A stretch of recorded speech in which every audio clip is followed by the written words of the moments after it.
What's up, everybody? Good morning. Welcome to Nostalgia Strikes Back. We back. Yeah. We are. Wake What's up. man? Let's go. How you guys doing? How's everybody doing? I'm doing good. I'm all right. Everybody wide awake? Got their coffee or their drink of choice? Whatever keeps you awake. I got the dew and the coffee right there. Stack. Mountain Dew and the coffee. Let's go. Wake up. Call that double fisting, I think, right? Mm-hmm. No, we don't call it that. No, we don't. That's something different. That's something different. Yeah, Israel looks like the game room is taking coming along. Yeah. What do you got going on in the background there? Is that Tom and Jerry I see? Oh yeah, for sure. Tom and Jerry in the background. Tom and Jerry on the shirt. Gotta represent, man. Like for me, that's where all cartoons started. Was the silent ones, and those were some of the best memories I had, and so comical and. Tom and Jerry's great. So hopefully that's going to be on any of the lists that you're looking at today, if that's what you're doing. So yeah, we'll probably bring something up. And right. You know, I was having a difficult time finding a list of like the greatest cartoon shows. You would think that it would be easy to find, but a couple of the ones I pulled up, I'm scrolling through and they have the original X-Men show ranked number 75, and I'm like, okay. This list is garbage because there's no way 75. Like, are you out of your mind? That show's probably top 15, top 20 at the very least.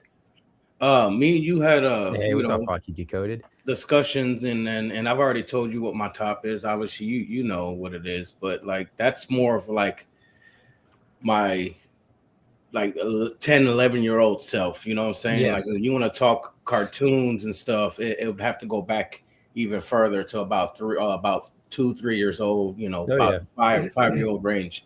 That's why I'm representing the Tom and Jerry, because that's where it started for me. A lot of the silent cartoons when they came out, and it was just more than Tom and Jerry. There's other silent cartoons. And well, look at the Stock Jock shirt right there, right? Isn't that one of them? Yes. See what I'm saying? The best of all time silence, basically.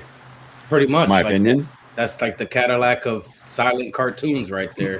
So paying homage to everybody's era is what we're doing, and that's why I'm going with Tom and Jerry. It's like as my overall pick as a child. Now, like I said, we had that discussion. All right, so the show's over. Israel already told us all his. No. His greatest one. So show's over. You have to rank them, and you got to rank them with age, though. Stock Jock. It's hard. It's difficult to. Yeah, figure out what eras in that. Yeah, that's kind of why I worded the thumbnail like, okay, what did you watch? Like, not what's your favorite, because that's probably impossible to. Because there's a difference between a child watching their favorite shows or their routine shows. Yeah. So when you're 10 and 11, where you gotta watch it, you gotta keep up with this series and what's going on. There's differences in that. As a child, you're just watching. You can watch reruns as a child. Oh, yeah. And just enjoy it. I know. You at 10 and 11, 12 years old, you're fiending for that show. Like, when's the next one's coming? When's the next season coming? You see the terminology? Yep. But anyway, so that's not the show. Let's go ahead and rewind that, and let's go ahead. Good morning, everybody. Yes, I'm hyped up on the coffee. I've been up late. I had a guest last night. Turn them off, Mike, so we can talk now. Yeah. All right. He's gonna that coffee and that Mountain Dew. I'll shut up. Yeah, that's what it is. We'll crash. Man, come on, he's got like 14 energy drinks inside that cup. I gotta wait 2 weeks to talk to you guys. I got a lot to say. Well, he's got the sunglasses on, so whenever he falls asleep when he comes down off of that caffeine high. That's right. Like, is he? You in there? You all right? The Punisher's here. He is. But so yeah, I wanted to ask you, Stock Jock. I guess what was it, Ted? You said you met Ted a few weeks ago. How was the Southern Fried? Oh yes, the expo. You picked up some cool stuff. Yeah, I'll show you. So Southern Fried Gaming Expo was last weekend. And Todd Nerd Lounge Master and Chaotic BPR and I met up there, and we ran. Ted Adam Green spent the 3 days with us as well. Who's, you can tell in chat, nice people that are nice.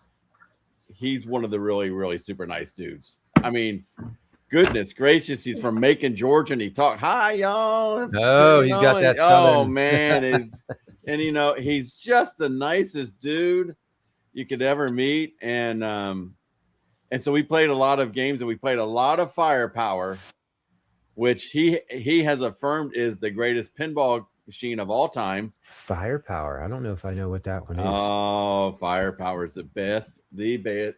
It really is one of the I think it was the first multi-ball. And it's so hard and so challenging that it's why it's so good. No way. You got Israel Narwhal. Have you guys ever played this one? Oh, Firepower? Yeah. Oh no, I doubt you guys haven't. No, I haven't. Yeah, there it is. The first pinball with lane changes feature, the right flipper button control. Yeah, so okay. Yeah. So what SS pinball to have a multi-ball feature. Wow. Yeah. No way. Yeah. And first it was playfield animation, man. Yeah, it was, and it had this great sound, like this sound that kind of built up. Not like today's games where you got all the talking going on with it. It's just the sounds, and it's all like electronic sound making. EM table, right? Is what they call them. I don't think that would be an EM table. Ain't there like ain't EM tables like more silent, like what you're? But this one really had. It did talk to you, but it was like electronically talking to you. It didn't have like it's saying right here it's the second to ever feature speech. 11 word ability beyond the. If I could find one of these things, that are affordable, I would buy one and put it in my. Now the nice thing is oh come on. Oh Jesus, Jay, I used to like you. Wow,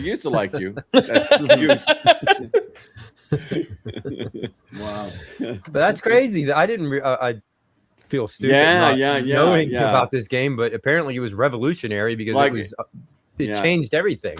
Like if we can all make it to Cleveland, Mike, if you can make whatever, and we go, I'll go. I will definitely go. And if we can go to Pastimes, I know he's got one in there. Okay. And it will be pristine. And it's Steve Ritchie. Have you ever heard that name, Steve Ritchie? He's a famous pinball maker. I believe that's who it is. Oh, according to Steve Ritchie. Okay, so it is Steve Ritchie. Okay, yeah. He was actually there at the show, and he actually signed like the flipper on the machine that was there. That's so cool. And Chaotic made me what's up, Ralphie? A Lightbox Firepower, and if we had a white marker, he would have said he'd be glad to sign it for us, but we couldn't find a white marker, so it'd have been really cool. Yeah, so if you ever get a chance to play Firepower, it is on. They didn't invent spheres yet. They're rough, man. Rough crowd. Rough crowd. That was an older than the wheel joke. That was funny. All I need is it's MG here to say something. I didn't know they had Firepower back in the chivalry times or something like that. I mean, like Fred Flintstone playing it with a rock, Yeah. If you've got like if you're one of those guys that's doing VPX or all that stuff, it's actually it's usually in VPX. And this mod that I actually put a video out this week on the Mystery Encoder mod with the new hat kit that he's got with the Orange Pi 5 Max. When you get all done, load it up. Guess what's on it? Firepower. This is on it. Yeah. I mean, I guess you have to probably play the actual machine I would imagine, to appreciate it for what it is. I didn't realize it was the first to do all this stuff that we take for granted now. Yeah, but that's cool that you got to play one. I mean, obviously, you've played this before, I'm assuming. Too, right? Yeah, and the thing about it is it has a lot of especially we all talk the show nostalgic to me, and that is Firepower. When I worked out at Disney, we had a break room down in the tunnel under Main Street. And in there, they had a Firepower. And my buddy and I just plowed quarters in that thing like there's no tomorrow. On our, we wouldn't, on our lunch break, we would take our lunch break and play Firepower. We didn't even eat lunch. So, Stock Jock, question. If you ever find a decent, real Firepower out in the wild for the price, I'd buy it. You would buy one? What Sir Sega just said. A decent one went for 2,000. That doesn't seem like a lot. No, no. And they had one for sale there at the expo. It was a little rough. The back glass was starting all crack and peel, which isn't a hard thing to replace, I guess. We talked to some guy. But then there was another one there that was in really good shape, but it wasn't for sale. And then I left, and Brian sent me a picture, and they put a for sale sign on after I left. So I had no idea what it went for, but you had to ask him what it was going to go for. So I could have got one there, but then I had to drive all the way back home, and I'm glad I didn't because it rained like a. Yeah, how far of a ride was this for you? It's about a 6.5 hour drive. Oh, and 4 hours of it was rain with a giant pinball machine. And bouncing around in the back of the truck. I would have had to go and buy a cover for it and all that. Yeah, it didn't really seem, I guess, logical. Yeah, but I mean, I guess if the price was right, you know what I mean? Then exactly. Really had to have considered it, I guess. Because the hard thing is, like, you go to Captain's auction, it's $2,000, but then you got to pay the auction fee, and then you got to pay a shipping fee. Yeah. Gorgar is another good one too. Gorgar is another one of those early on voice. So anyway, I was never big as a kid. I don't know why I never got into pinball. I don't know. Yeah, if it was the arcades was where I was drawn to. Yeah, but so you were a kid. I was in my my 20s. I mean, I remember. I just probably because I sucked at pinball. That was probably the reason why I didn't want to play it. Because I was like my wife is now. She just goes up there and mashes the buttons on the side, and never realized there's like a serious element of skill and strategy involved in it. Yeah, the reason why I didn't really get to play it is because all the adults were playing it. Well, it's another the teenagers or the adults were. They would never get off of them things. So like I was just like, let me go to the play the arcades instead. Yeah, because I'm gonna play Ninja Turtles again. Yeah. So you can see even X Wicked Found there's one on there for $6,000. And that's eBay. I mean, and that's eBay, and that's probably not a bad. They probably range anywhere from 4,500 to probably 7,000 or 8,000. All right. I mean, honestly, I don't know, I'm surprised that they're not more. I just get a little worried about something that old. That's my only. If I ever got something like that, it's how do I work on stuff that have got do parts even? Yeah, how hard would it be to come by for the parts? Well, you have a 3D printer and YouTube exists, so I feel like you could figure it out. AI also exists, so that would probably do it all for you. Yeah. I would mind if I could get it. Like I said, the version on on the arcade one-up pinball that I've done that I've done everything to. If I got that to work right, it doesn't work exactly right, then I would be happy with it. But as soon as I get that to work right, then I feel really good. It doesn't work. Yeah, it's right. The flippers are a little soft, and the plunger's a little soft, and you can't change the lanes at the top. So can you go into the settings and mess with that? I did, and no, but I've heard it's just an issue. It's called arcade pinball is what it's called. And you go into it, and it's got probably 30, 40, 50 games in there, tables in it. And I hear that none of them are really that good. They've got to do some work on them. So, but we'll get VPX eventually, which is what we really all want. So that mod, I mean, you could continuously just add games. Is that basically it? I mean, you're able to do whatever you want. Like when these new tables come out, or if you find others that you want, you can just get them and install them on there. Well, what's nice is VPX is a community-based system. So guys like Meatball Saucy and Nick's Reviews and all that, they're Brian, they're killing it. They're killing it with that thing, and it's amazing. So anyway, yeah. Hey, Hockey Town, I was working there too at that same time. So it's the late 80s and the early 90s. Yeah. Is that when you were working there? No, hold up. I need to know if y'all know each other. I mean, I worked there. I started working there in 1978. I I started out scooping ice cream on Main Street at the ice cream shop there at the end of Main Street. I don't know if everybody remembers where it is or not. There's an ice cream shop on the right-hand side. That's where I started. You worked your way up from there. I worked my way up from there, and I left for 2 years to finish school, came back, and probably worked there until 93, I think. 93 or 94, maybe. So, somebody wanted some brownie points today, huh, Gallagher guy? Batman the animated series. Thanks for the reminder, Wicked. I mean, it is a great show. So he's not wrong. But that would be in my top 5 without a doubt. There's others that even top 3 come on par with that. So I have an argument with that if y'all want to bring that one up. Sorry, guys, I'm a bit of a mess this morning. With Dylan being down here, I know I look preoccupied, but I'm trying to get everything back in order. Mike, just get you a sumo wrestler to sit on your back real quick, and you'll be all right. Did you notice I was taking pills too? I'm not. These aren't happy pills, or these aren't. You know what I mean? No, these are straight up ibuprofen because I was having some serious back issues. Oh no, why you like that, huh? I love making you smile. That was funny. That was funny. Yeah, that's what I need. I need a serious back adjustment. Who's that fat bastard? Come and sit right on me. Yeah, that's what I tell you. If he lived close by, he is. Wait, isn't he? He's the best. He's the best at like cracking your back, man. Norwal. I don't know what it is. I got something. He's so freaking strong. He is strong kid, man. Strong like bull. Man, he can lift you up with one hand. I'm 6'1" and I'm fat. That's it.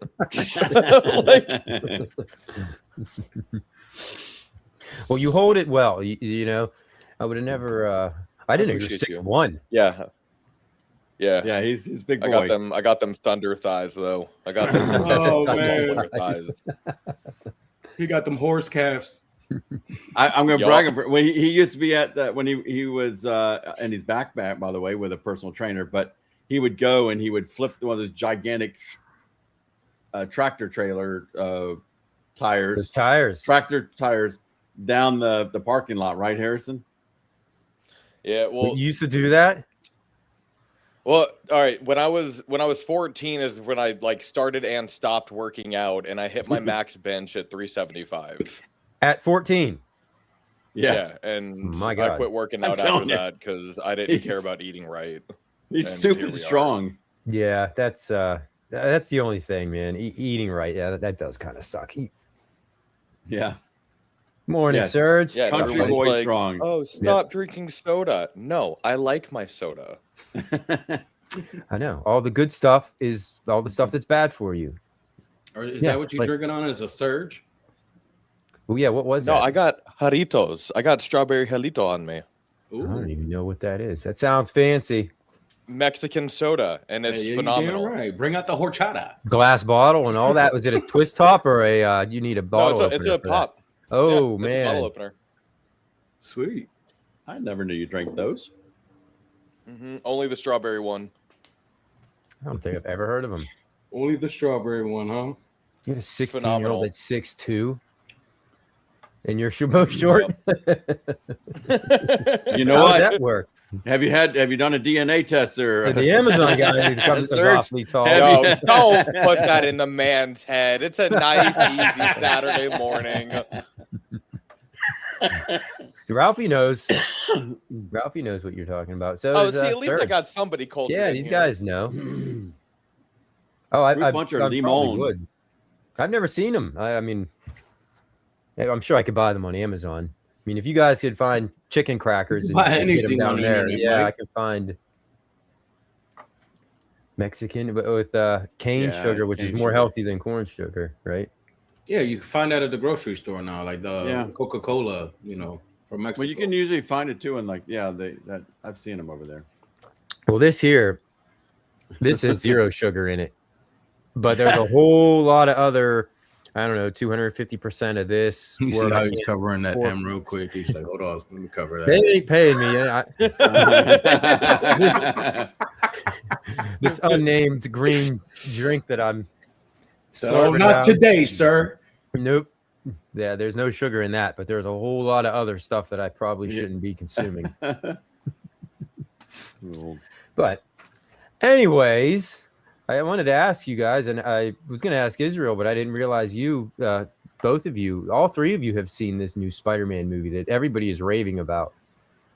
Is it worth the price of admission? Is it living up to the hype? Yeah, With, spoiler-free reviews for people who that's all I gotta say. I can't talk about it at all. Yeah, just go see it. Okay, it's really good. Just go see it. I can't comment on it because I will get too excited and give stuff away. Rattling away. What did I say when we came out here? So we're driving back. Did I say something about I thought it was the best? Time to spoil it for saying. It was the best, well-rounded Spider-Man movie that I've seen. Yes. Well-rounded. There was one itty bitty tiny part that annoyed me because of the comic book nerd in me. But other than that, phenomenal. Had you not been a comic book nerd, you wouldn't have picked up on this or anything. See, for me, it's conflict of interest because I'm in the movie. You are. The Punisher shows up, which is awesome. That alone made me want to see it. And he was great. And he was great. Don't you forget what happened in Staten Island. That's right. I won't ever. It happened in Staten Island. It stays in Staten Island. The Punisher is one of my all-time favorite Marvel heroes or anti-heroes or whatever you want to call them. I like how he talks. He's like, "I'm gonna get you, Spider-Man." Yeah, definitely well worth it. Take the boy. I don't know if the wife's into it or not, but Moat's saying it. Everybody's saying it. Galaxy guy, they're all. It makes you hyped for Doom. I can't wait. I may go all out on Doom. I ain't gonna lie to you. I was thinking of trying to get a Spider-Man outfit for that movie, but I just didn't have the time because of the move and all, and still trying to get settled in. So like the movie came out at the wrong time. It's like, man, I would have went all out and bought a whole Spider-Man fit, everything. I'm Hispanic, so I probably would have went Miles Morales, I guess. Wait. So at Jay Pace, so you're saying you haven't seen it yet, Jay? Come on, dude. First of all, isn't Miguel a Spider-Man? Yeah. His name is Miguel. He's a Spider-Man. You talking about 2099 or whatever? You talking about 2099, right? Watch those movies. Yeah, I need to go back and watch those movies before. Yeah, there's several renditions of Spider-Man, different people. But I was going with the most popular, one you would think, because after Spider-Man it'd be Miles. Like they're gonna. We need a live action Miles so bad. Yeah, they're in talks of doing it. Like the MCU is just about to. Oh, did you play the Spider-Man 2 game? I think you take control. Like you swap between Peter Parker and Miles Morales throughout the whole game. That was pretty awesome. That was a great feature. Yeah, had two of them going around at the same time. Go see that movie, you guys. I'm gonna have to. I also heard, and I don't know how to say this if this is considered a spoiler, so I'm gonna be tread lightly here. But I heard they also brought another major character from another Marvel franchise into it, and now they are incorporating that group of people into the everybody cinematic universe incorporated now because of Doomsday. Because I've been waiting for this. I'm like, okay, where are why aren't they involved in any of this? And now apparently they are. So that's extremely exciting for me. So I am going to have to see it. Hey, good morning. But it's like I said, I don't know who all has seen it so far in the chat. And now next show, I'm talking about it openly. That's right. Fair enough. You had warning. Had enough time. You guys had a month. You guys had a month to go watch it. Next show, I'm talking about it openly. I'm dropping every spoiler. I'm talking about the whole thing. How long has it been out? A week? 2 weeks? A week now. A week. So confirmed, guys. Spoilers will come next 2 weeks. All right. I guess I got to go see it this week then. I'll be coming straight Punisher. Go see it. It's so good. Well, speaking of movies, spoiler warnings. We're gonna start the show, and I'm gonna start talking about. Did you guys see that scene with Spider-Man? Yep. Where he shot his webs right off. Yep. There we go. Everybody's loving it. So there you all right.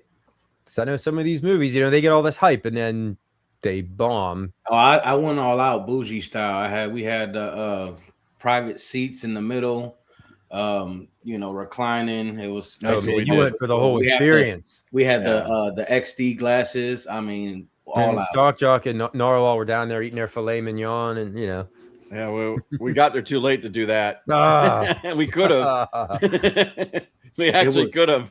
I want to go see it in a drive-in. I got to find out if there's a drive-in in my area. I know that would be cool to do. Steve, Ringer Steve, he went to see it in the drive-in. Oh yeah, there is one about an hour and 15 minutes. I bet it's there. I would have but is it worth a 2-hour drive to? Yeah, no. When the other theater is 20 minutes down the road, and then the wife and the son would probably lose interest about 15 minutes in. And does your wife like those kind of movies or not? She might. I mean, she liked Deadpool. She liked the Deadpool trilogy, which was surprising for the violence. She might like this. She might like the cussing and Norwalk are lucky. Spider Noir. Oh, I didn't. I forgot about it. That was Nicolas Cage, right? That's a series, though. Dude, not only was it Nicolas Cage, but it's probably the best role Nicolas Cage has ever done. I'm Spider-Man. Con Air, man. Spider-Man. It was actually so good. I watched the whole thing in black and white too. He did a okay Ghost Rider too. Okay, so let's mention that. Mm-hmm. And what's the other one? Like this, Treasure Hunter. Come on. Yeah, but Con Air, come on. You talking Look, about, I'm not saying talking about best of Nick Cage. You better bring up some good ones, right? Like the Community had a whole episode dedicated to Nicolas Cage being both good and bad. Okay, Serge. Where's Mary Jane? Oh my Serge, goodness! Wow. Gotta go cut the grass. Well, dude, for that I should come down to your house and cut your grass. That's right. Wait, that's what this show's about, Serge, by the way, and that is that we are here to keep you from doing chores as long as possible. Chores that you definitely should be doing on Saturdays. Yes, that is our goal, to keep everybody from doing their honeydew list. Dude, he's about to go eat some cereal and catch up on 97 is what he's about to go do. Yep. And guys, if you're not subscribed, go subscribe to Surge Gaming. Yes, for sure, man. He's an awesome dude, man. He's me and him. Much love, brother. Our paths crossed years ago, man. Dude is solid as can be. I don't know about this. I don't think I haven't watched the Ultimate Spider-Man TV show. Have you guys? No.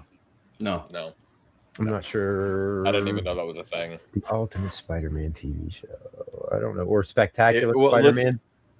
There's been a lot of Spider-Man. There's so much Spider-Man, like it's crazy. It is flooded. He's the most known Marvel character there is. I would have to say so. Yep. If you would have to say, rank him, he'd be probably number one. Well, who is Spider-Man. Thanks, Jason. Yeah. The Rock. If you smell, not that Rock, the movie The Rock. The movie The Rock. He's talking about, right? That's a great movie. That was Sean Connery and that was Sean Connery, Nicolas Cage, and that was a good movie. It's one of those movies that I always watch. I never saw it it was always on TV when I was in the 90s growing up. Like TNT or something always had it on. I'm like, oh, that's that good movie. I think I watched the entire thing broken up over probably 20 different times. Oh yeah, but we were on the topic of movies, and I had to bring this up because this kind of ties into the main theme of today's show. So did you guys hear this? So Jim Carrey, okay? Yes. Everybody knows who Jim Carrey is. Probably one of my all-time favorite 90s actors. Some of my favorite movies, Dumb and Dumber. Fire Marshal Bill? Fire Marshal Bill, absolutely. So he is set to star in a live-action Jetsons movie. No. Yes. So I'm actually okay with this. This is amazing. Yeah, I've mixed opinions about this. Like the Jetsons, huh? Like Jetsons. Of all, is he going to be George Jetson? Every show gets their remake for younger generations, except for the better Boomerang shows. Yes, and I actually was surprised that there hasn't been a live action Jetsons yet. Oh, we will, Jason. We will. There's an announcement on that later on today. But I wanted to ask you guys, how do you feel about Jim Carrey being in this? Because I don't think this says exactly what what role he's going to be, but I mean, he would almost have to be George, right? Yeah. No, I hope he's Elroy. Oh God, grown up Elroy. No, not grown up. Not grown up. I just hope he's Elroy. No. Oh, dear old dad.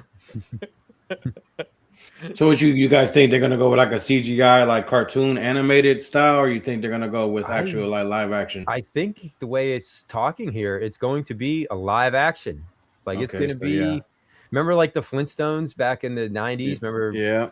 That Scooby Doo and they've done many Scooby Doo live action movies. Honestly, it's good to see him. You know, then he would have to play. Well, Jim Carrey. Yeah. Yeah, but it'd be a minor. I mean, Astro. Yeah. Does Astro talk like? Yeah, he did. Kind of talks like Scooby Doo a little bit. Yeah, George. Very similar to Scooby. Yeah, you're not bringing Jim Carrey in to be like just the voice of the dog, right? No, but then again, I mean, as George, George wasn't really flamboyant. No, and that's kind of Jim Carrey's thing. I know, just like loud and because he like in the Sonic movies as Doctor or Eggman, you know. Yeah, like that worked. Yeah, I'm a little upset that you didn't see Judy the robot in that picture. Oh yeah, or what's her name? Judy's the daughter. What the hell's Judy's the daughter, right? Rosie. Rosie, yes. There you go. Oh, well, you have to think Rosie's going to be making an appearance. Yeah, that's gonna be obviously, you know, CGI. I don't remember them having. Is that a cat dangling I just noticed that. I never even noticed. They've never had I guess it's a little cat robot or something. It's or like I don't know. Yeah, it looks kind of like a cat or maybe it's some sort of weird alien with spring legs. I don't remember that at all. I don't either. But Mr. Spacely is that was his boss, right? That was the boss. I mean, he could be maybe Jim Carrey's the boss, but again, though, that would have to be a minor role, right? Yeah. And somebody in the Discord had said Danny DeVito is that would be perfect, Mr. Spacely. Or Sprocket. Which one's the little one? Oh, that is Spacely, right? Mr. Spacely, because they work for Spacely. Yes. And Cogsworth was his, like the bosses that were competing, right? Yes. Yep. Yeah, Spacely, that's right. He's the little one. That would be Danny DeVito. Man, you remember the Flintstones Jetsons crossover? That was amazing. Yeah. Well, that was good times right there. Brought up. He's like, "What was the last Jetsons made?" I mean, that was right around the time that the Flintstones and Jetsons crossover was. Oh, so awesome! But I don't know. The Jetsons have kind of it made sense. Yeah, they kind of fell off the face of the earth there for a while. Well, there'll be definitely tickling the nostalgia. Yep. You know, with that. And there is an NES game based on the Jetsons that is it's actually pretty good, and it's fairly rare and it's worth some money. Cool. No, and yes, we're not going to have Owen Wilson.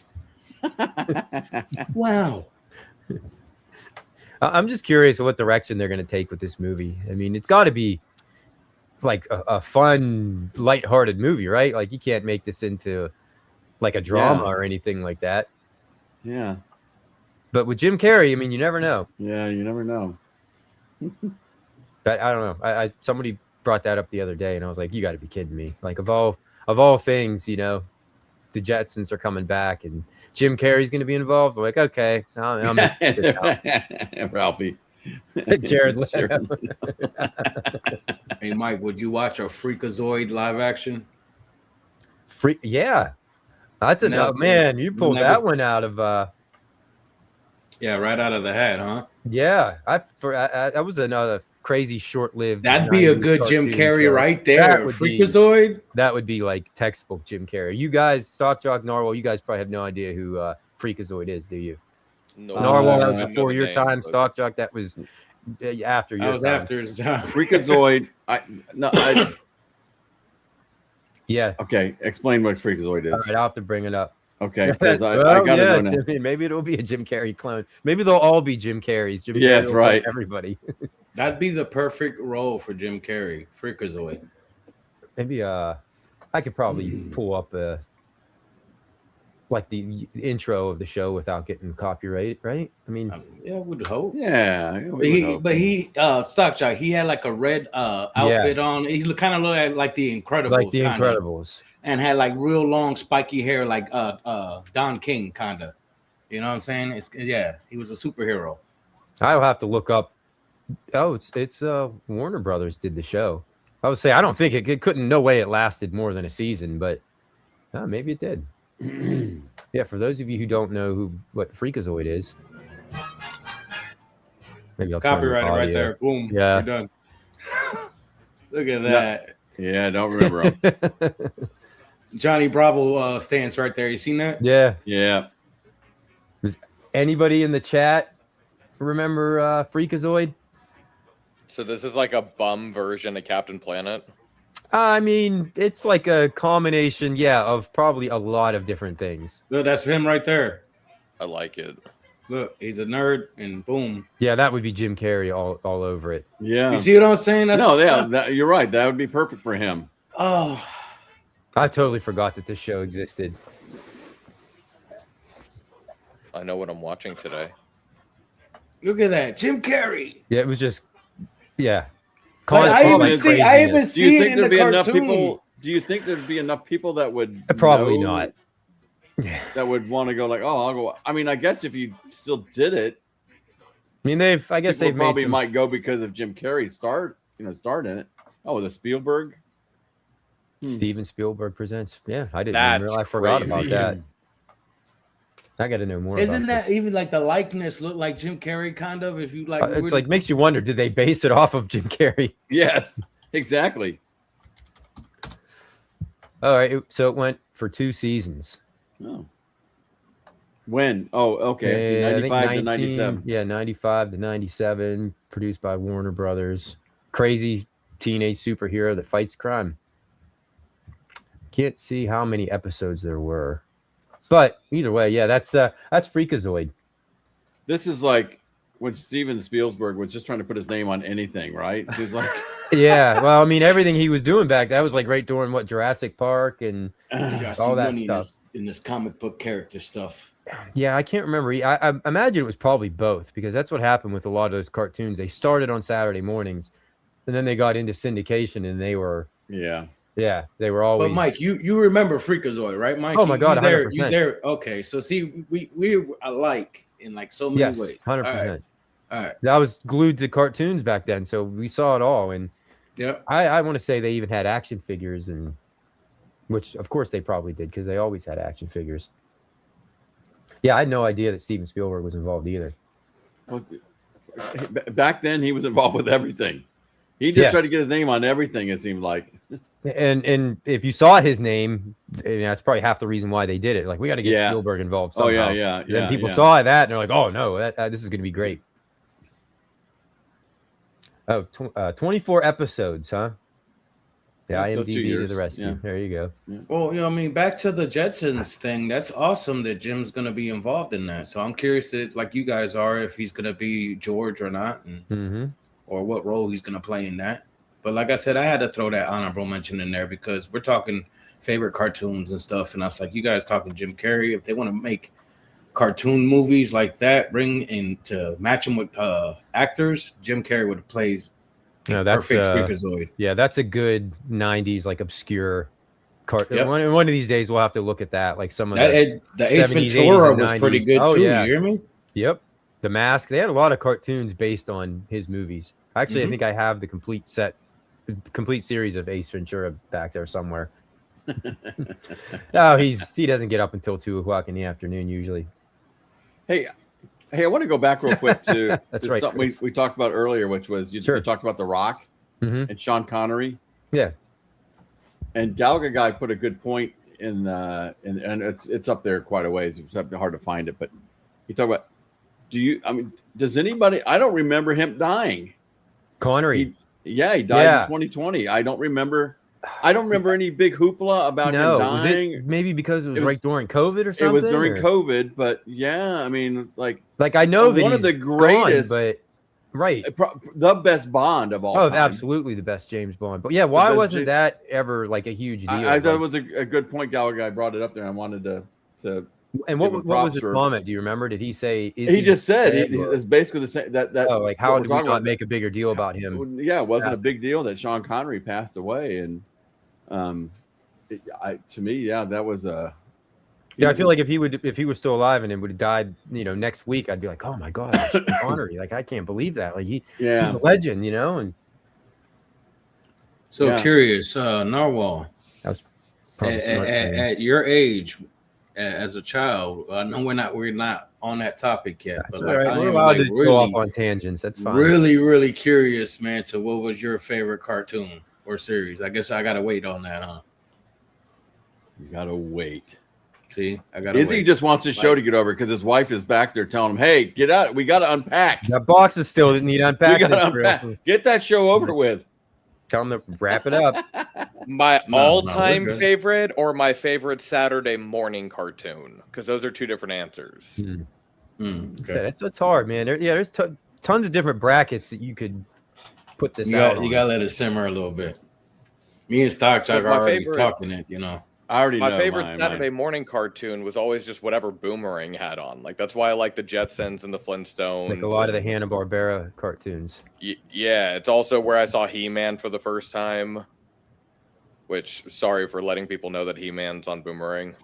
Yeah. Well, that's that's what like Cartoon Network used to be like that whenever it first started out. It was basically the original Boomerang because that's where I got really introduced to all of those cartoons on Cartoon Network, And then they stopped playing those. They started making their own stuff, and then all of a sudden, Boomerang came out. Morning, Johnny.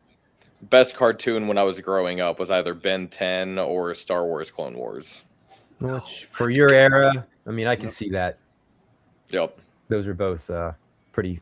But that there's older Star Wars cartoons than that, right? Yes. Narwhal? Okay. We might see some of those coming up, so don't worry about that. We're going way back on those. But before we get into the cartoons, we gotta address this. This is something that I know we talk about this quite often, but there's always news coming up about it. So GTA 6, okay. Do we have we seen anything revolving GTA 6? Do you know there's going to be some gameplay footage that's going to be coming out in the near future? Do you guys know this? Netflix. No. Yeah. On Netflix.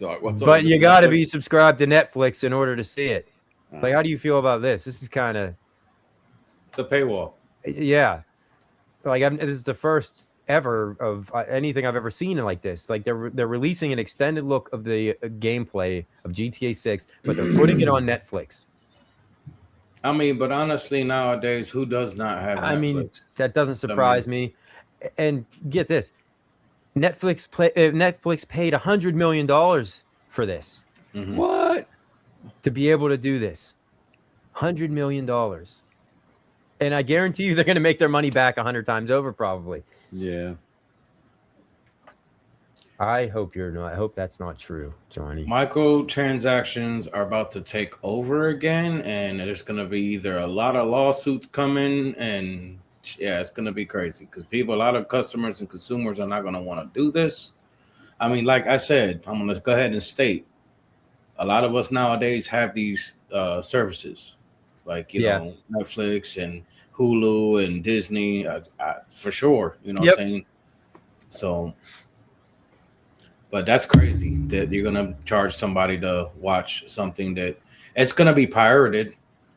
It's going to, what I'm saying? It'll be on YouTube 5 seconds after they play it, somebody will have it. Yeah, don't worry. Netflix, they'll just raise your digital. No such thing. So, I don't know, man. Like, this is kind of, it just, again, with the whole digital thing, is this the future of what gaming is going to be now? Like, are we seeing the future of gaming in its, like, infancy? Yep. Like now some people, and there are, like Israel, most of us, we probably all have Netflix by this point, but there are some people out there that don't have it. Sure. And this is like a slap in the face. And then you got Xbox doing the exact opposite. Xbox coming back with a massive win after win. Yeah. The latest news from them, their next console is going to be full backwards compatible. So first generation all the way to current. Well, I've never owned an Xbox, so I might be jumping ship. somebody explain to me why that's not just a standard. Well, it should be, right? It definitely should be. But now, I don't know. With GTA 6, and what are they going to do with this? Is this going to be? It's going to be like a whole thing. It's going to be like a Jake Paul rigged boxing match where it's 3 hours of nonsense beforehand just for 5 minutes of gameplay. Yeah. Where they have celebrities coming in. 100%. It's going to be, people would be crying in the stands. Like, this is the greatest thing I've ever seen. Now, the question is, if they're having that deal with Netflix like that, you know how the Netflix has a gaming division. So like on your phone, you can literally play games via Netflix. Like I got Shredder's Revenge on my phone via Netflix, for free. And there's other games you can play on there, whether you could connect the controller to your phone or play with the built-in buttons and joystick or whatever. But yeah, it's making me wonder, are they going to come out with a mobile version for 6? Like, for your phones or something? Yeah, I mean, if they can, then sure. I mean, you see how nowadays phones are well over thousands of dollars for the newest of the new phones are folding out to like 4 or 5 different. Like I seen a phone like that big and it folded out like 4 times. I'm like, that's ridiculous. Oh yeah, 44 times and put it in my pocket, and it's the same size as this thing in the end. I know, it's insane. You unfold it and it's thin. Okay, you drop that thing and thing's breaking. Insurance. Okay, you want to wait a couple of weeks for a new phone? Go ahead, by all means. I think it's ridiculous, man. Yeah. Like, it's funny. How do you play games on Netflix? I mean, how? I played a couple on there, but have you? Like you use a controller. That's what I've done. You could just, how do you just plug it? Link it up with your TV or something, or what? Well, there's a game section in Netflix. You just scroll to it and. Your phone becomes the screen, and you turn it, and it turns sideways, and you see the whole play area in the game. And there's actually clips that connect to controllers, so you can literally have it in your hand, in front of your face. You know, speaking of it, I think I saw this. I think it was on Galga Guy's show last night, where is it PlayStation is coming out with a digital controller, it's a pad. Oh, God. Oh yeah, really? Yeah. It's just no buttons, no joysticks, no nothing. No, the joysticks are they're magnetic. Like there's these little, and you connect them on, and I didn't catch the whole, but I was like, I don't know how I feel about that. It almost reminds me, like I watched my son play Minecraft on his tablet, and he's just touching the screen. Right. Like, I don't even know if I could do something like that. I mean, I guess you would figure it out, but. Doesn't the Steam controller have pads like that? It's pretty much the same thing. PS5's touch. It's got the little one in the middle that you could use, but man, don't take away my buttons and my thumbsticks. Oops, I did that mic by accident. Sorry. That's all right. No, I wanted to put that down here in a minute. But. I was going to just bring this since we're kind of doing that. Did anybody hop in on this? Because no, I didn't. It's so funny that all these people were, you can play this thing on your toaster. Like I was like, no, I picked it up. Because one is, I think Doom is the game that brought Morning Thumper us into the modern era on the PC.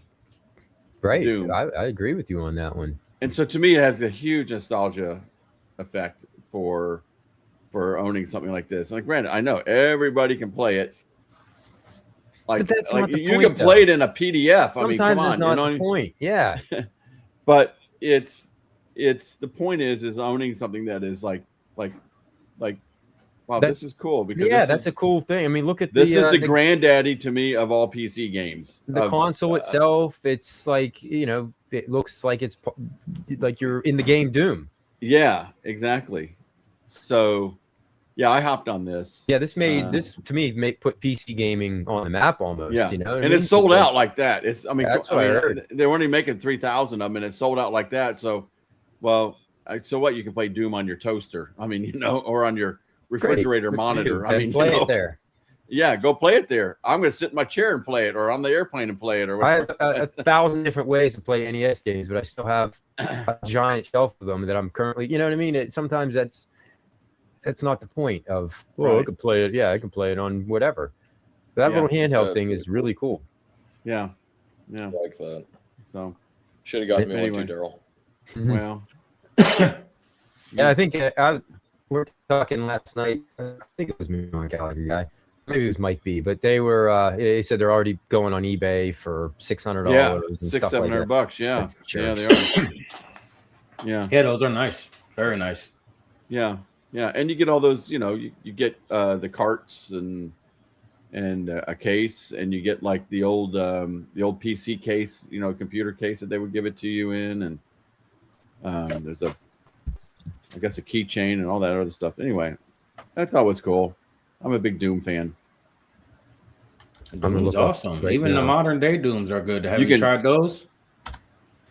Yeah, they're real good. The Dark Ages and all that. Goodness. It's fun games. You can take it down, Mike, if you have to. I don't know how to. There you go. Like, switch over. You've ever tried the Serious Sam series? I know that's kind of a tongue twister right there. The what is it? Serious Sam. No. Serious Sam. I've heard about it. We need to get back to speaking of that. I know Serious Sam, but we need to get back to like Quake. Whatever, we need Quake. We need we lost somebody. Did we lose Narwhal? Yeah. I didn't accidentally kick him out, did I? I know he's been having computer issues. Well, if you missed out on it, here you can get on eBay and some €849, which is how much US? Approximately $981. Yes, so if you missed out on it, you can get it. Yeah, he said he crashed. Okay, he'll come back. He'll come back. My computer's going to crash if I try to buy this thing here. Yeah. Well, somebody is already kind of moving slow, and that's you, Mike. What? Am I moving slow? You're not now. You're not. I think it's probably when you might have too many tabs being open. I probably do. I don't know. My screen was flashing a few times. I was getting a little.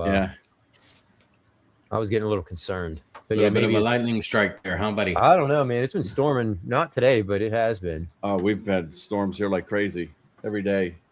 It's coming. They said next week we're getting nothing but rain, or nothing but rain. It's going to be pretty high chances. Every single day we're getting thunderstorms, and my poor dog wants to crawl inside my skin.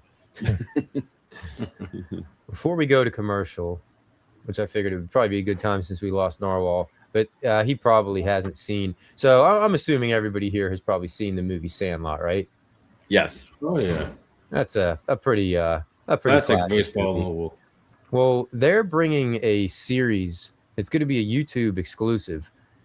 It's all the guys from the movie Sandlot that are now adults, and they're all coaching Little League. Oh, what a great concept. And it's called, where is it? I got to look it over here. It's called Dugout Dads. Oh. And it's going to be broadcast on Patrick Renna, the kid from one of the kids from the movie. Well, I didn't even know he had a YouTube channel. No.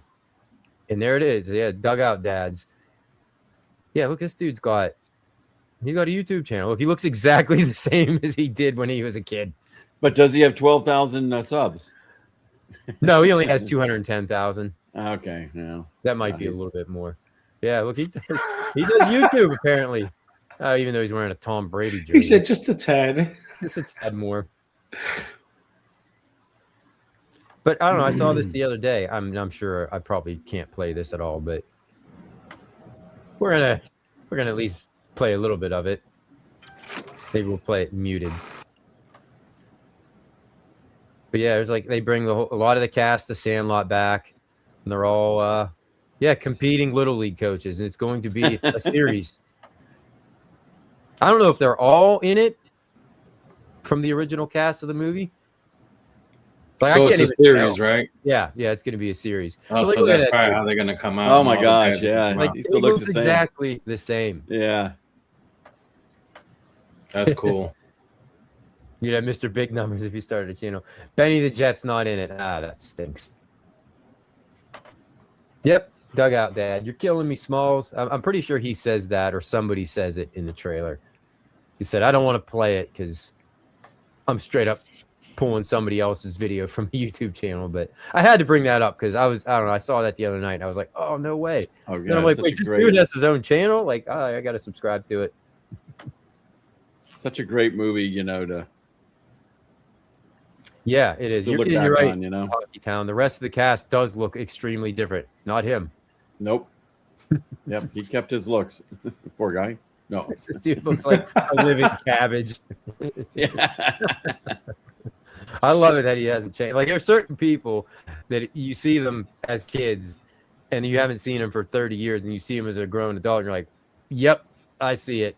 Like Macaulay Culkin's another one. Somebody brought. Yeah, I know. Earlier. Like, that is definitely Macaulay Culkin. There's no mistaking. That's definitely Patrick Renna. No mistaking whatsoever.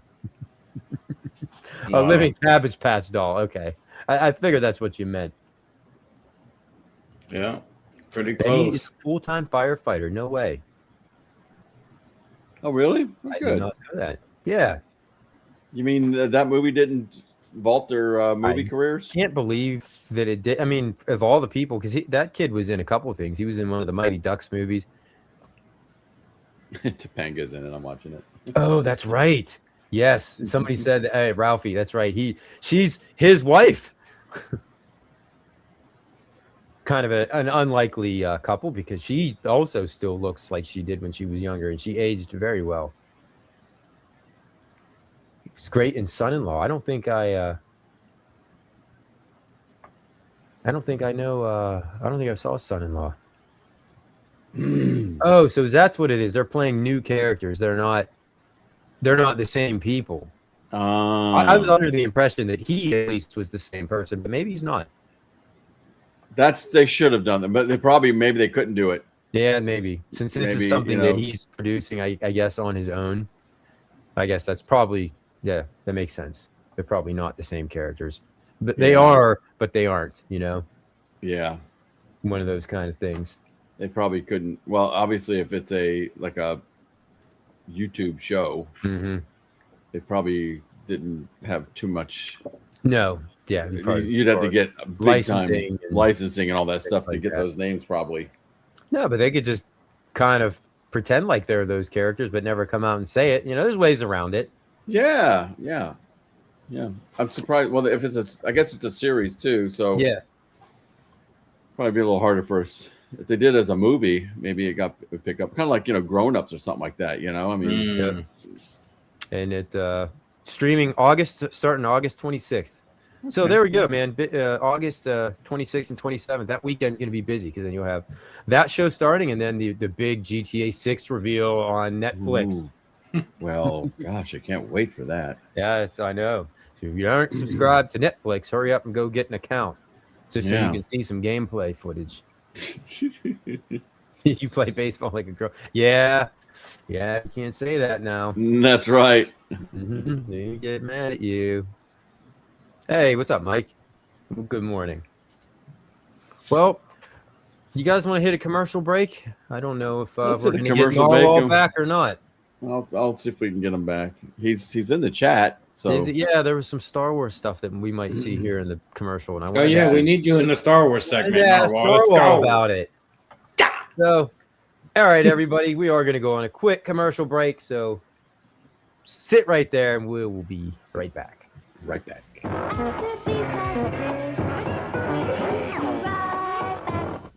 They're the Turtles out to polish off crime. Oh, look what they did to my shell. Oh, keep cool. A little wax and it'll shine like new. The Turtles laughing in the face of danger. It could be a trap. Yep, it's a trap. Turtles battling for a larger slice of pizza. Yeah, give me a slice of anchovies and peanut butter. They're the Teenage Mutant Ninja Turtles, heroes in a half shell. Today at 10 on Fox for the Tri-Cities WETO. This is Johnny Quest, where gripping adventure stories explode to life with blazing realism.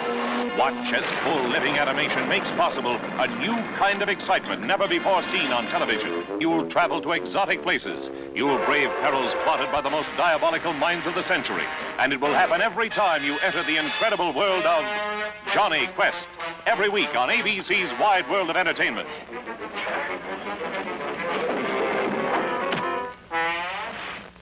I got it! Wow! Here it is, the USS Flag aircraft carrier. Imagine being on the deck of this aircraft carrier. The USS Flag is fantastic! It's so big! Lowering back! Little monsters! Get ready to launch aircraft! Where's the Admiral? Not here! G.I. Joe! Fire! He's got Cobra! Joe! USS Flag aircraft carrier comes with what you see here. Other figures and equipment sold separately. Joe! What's up? Dino's stolen the different vitamins we need to make Flintstones. Yabba dabba doo, yabba dabba doo. Flintstone vitamins are good to chew with vitamin A, vitamin B, vitamin C, and vitamin D. Help your body work and grow right. We put them all together to make Flintstones vitamins. Mom, if your kids don't always eat right, one Flintstone each day ensures they're getting the vitamins they may need. Yabba dabba doo. Flintstones, regular and plus iron. The Star Wars Trilogy Animated Video Collection. Out of this world and into your home comes C-3PO and R2-D2, stars of the Star Wars Trilogy of movies in their very own animated adventure series, Star Wars Droids. Join 3PO, R2, and a galaxy of new friends and foes as they soar through a universe of futuristic fun. Collect them all. The White Witch, R2 and 3PO tangle with the notorious Fromm gang. And in Escape into Terror, join our heroes on a top-secret mission. In The Lost Prince, the droids come to the rescue of their new master. And in The New King, they fight to win back a king's throne. Or collect the Ewoks. Hold on tight as we visit the lovable Ewoks on their evergreen planet of Endor. Join the whole furry gang in their own exciting world of fun, danger, and high-flying hijinks. Start with The Cries of the Trees. The Ewoks fall prey to an evil spell. Visit the Haunted Village and learn a special lesson with magic soap. Or come to the Blue Harvest, where Wicket and his pals get mixed up with a crazy love potion. Now you can own all the Ewok tales and the further adventures of the Star Wars droids. Available in this galaxy now.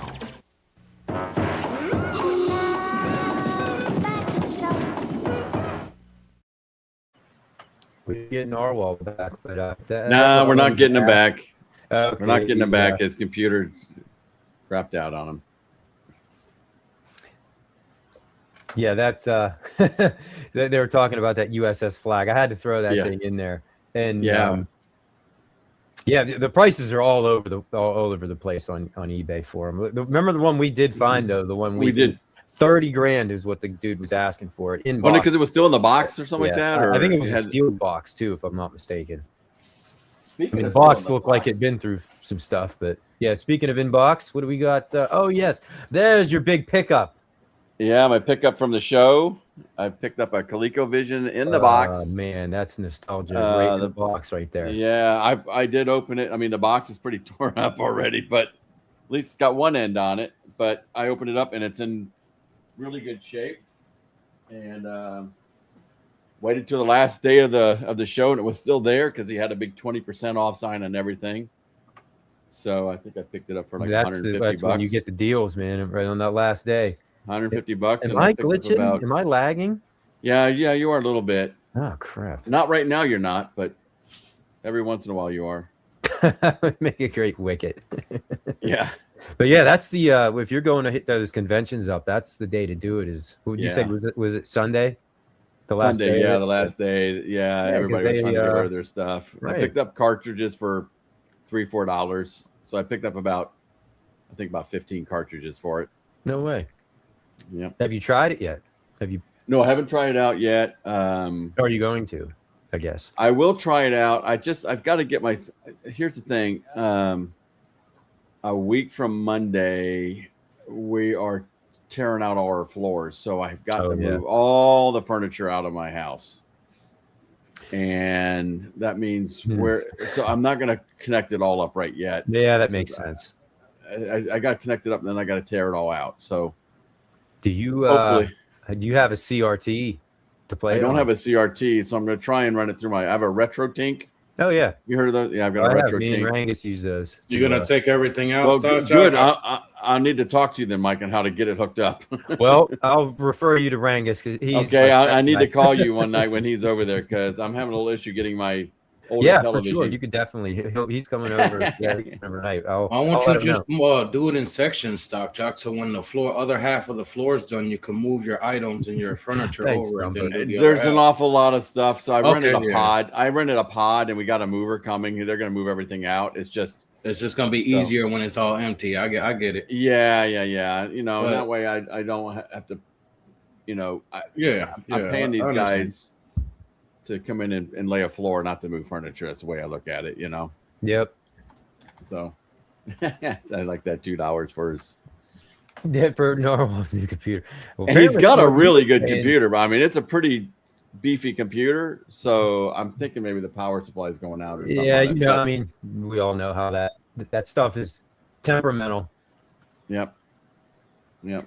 So I will I gotta bring this up for Ralphie. He's been talking about it. You still storming over there, Mike? Yeah, I don't know. I don't think it's storming, but it looks like it's going to.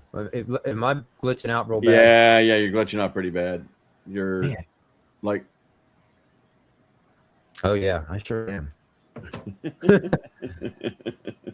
I think my internet signal is not good. It's like whenever I try to bring up a new page or something. Yeah. You've got you got Gamer Fridge. That's what it's called. You got Gamer Fridge with too many tabs being open. You got Gamer Fridged. Did I? Oh my! I might have to do. I don't know what I could do about that live, other than power for it or power through it. Try just turning your camera off and just talking for a bit. Maybe that'll. Because now you're fine. I am. I'm like afraid to move. Yeah.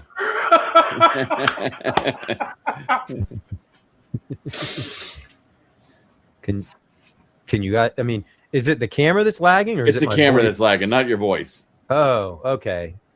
Well, I mean, that's something at least. Yes, that's exactly what it is. Saying Spirits. It's a nostalgia show, so he's using a computer from the 80s. You just need to get frozen on like a good little thing, like. This is the first time I've had this problem with this new computer. It must be just because the storms that are rolling through the area and must be. Well, as long as my voice isn't screwy, if it's just the camera that's lagging, then we could make that work at least, right? Well, I wanted to bring up the G.I. Joe movie because Ralphie was but it seems like every time I bring a new tab up, everything really goes down. He's gonna bring up the G.I. Joe. He's gonna be gone. Stock Jock. It's just that my computer's gonna catch on fire if I try to do that. I should probably clean the dust out of it. Your voice sounds like MG now.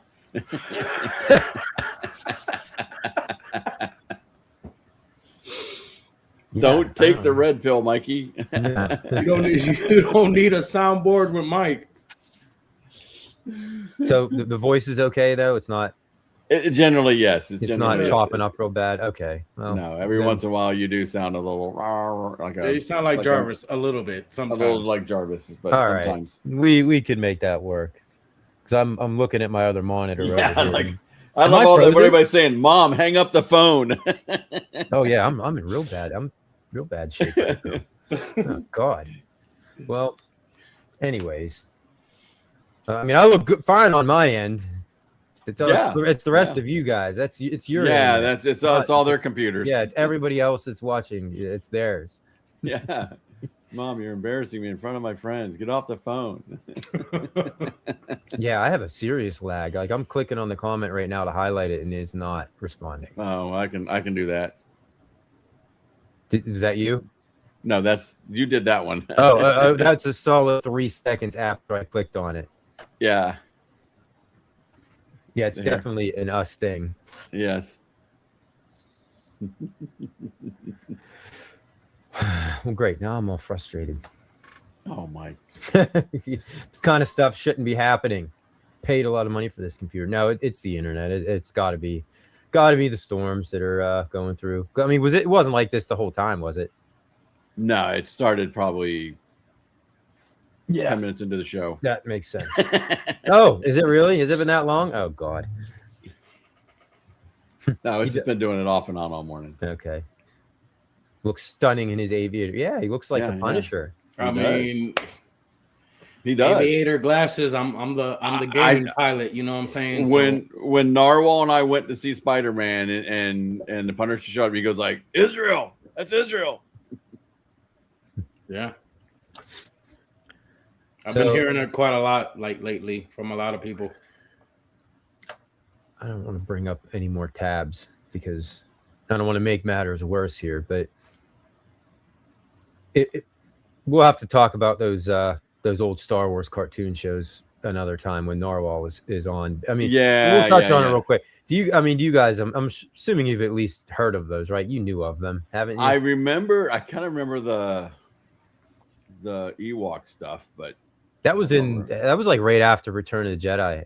You know, they were kind of keeping Star Wars out there, and you know, we trash on Grogu a whole lot, but yeah, I think they were doing the same thing with the Ewoks.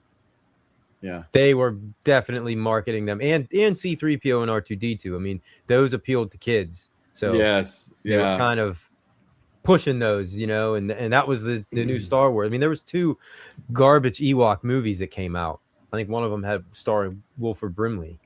Yeah, that were very low budget and. Well, I think it's funny because they were. I was watching. Fox was doing an interview with John D. Yeah, and they were talking about somehow they got into Star Wars, and Fox said that his favorite one was Return of the Jedi, and John D. just got all over. He was like, "What about the Ewoks? Come on, what about the Ewoks?" It's he goes, "Okay, weird. Empire was probably, but Jedi brought it all together, and Jedi, yeah, from a plot standpoint, it did, and it was a great way to end it. But you know, as a kid, I never like the Ewoks were just kind of there. Yeah, they weren't really like, they're forcing this on us. I didn't like, Mom, I want an Ewok doll. No, it was kind of like, it made sense that the Empire, in their arrogance, didn't consider them a threat, and they just got overwhelmed. Yes, that was the point. Yeah, it didn't seem... when I saw the movie too, and I wasn't old. You know, I was older than my my 20s when I saw it, and.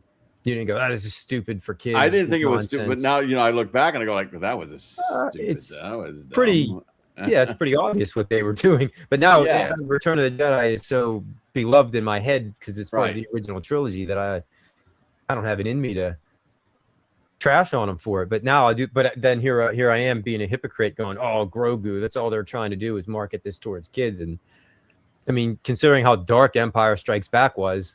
Right. So the Ewok toys. Yeah, there was a lot of those. I mean, Star Wars action figures were a lot of merchandising. Oh yeah. Yeah. Like, yeah.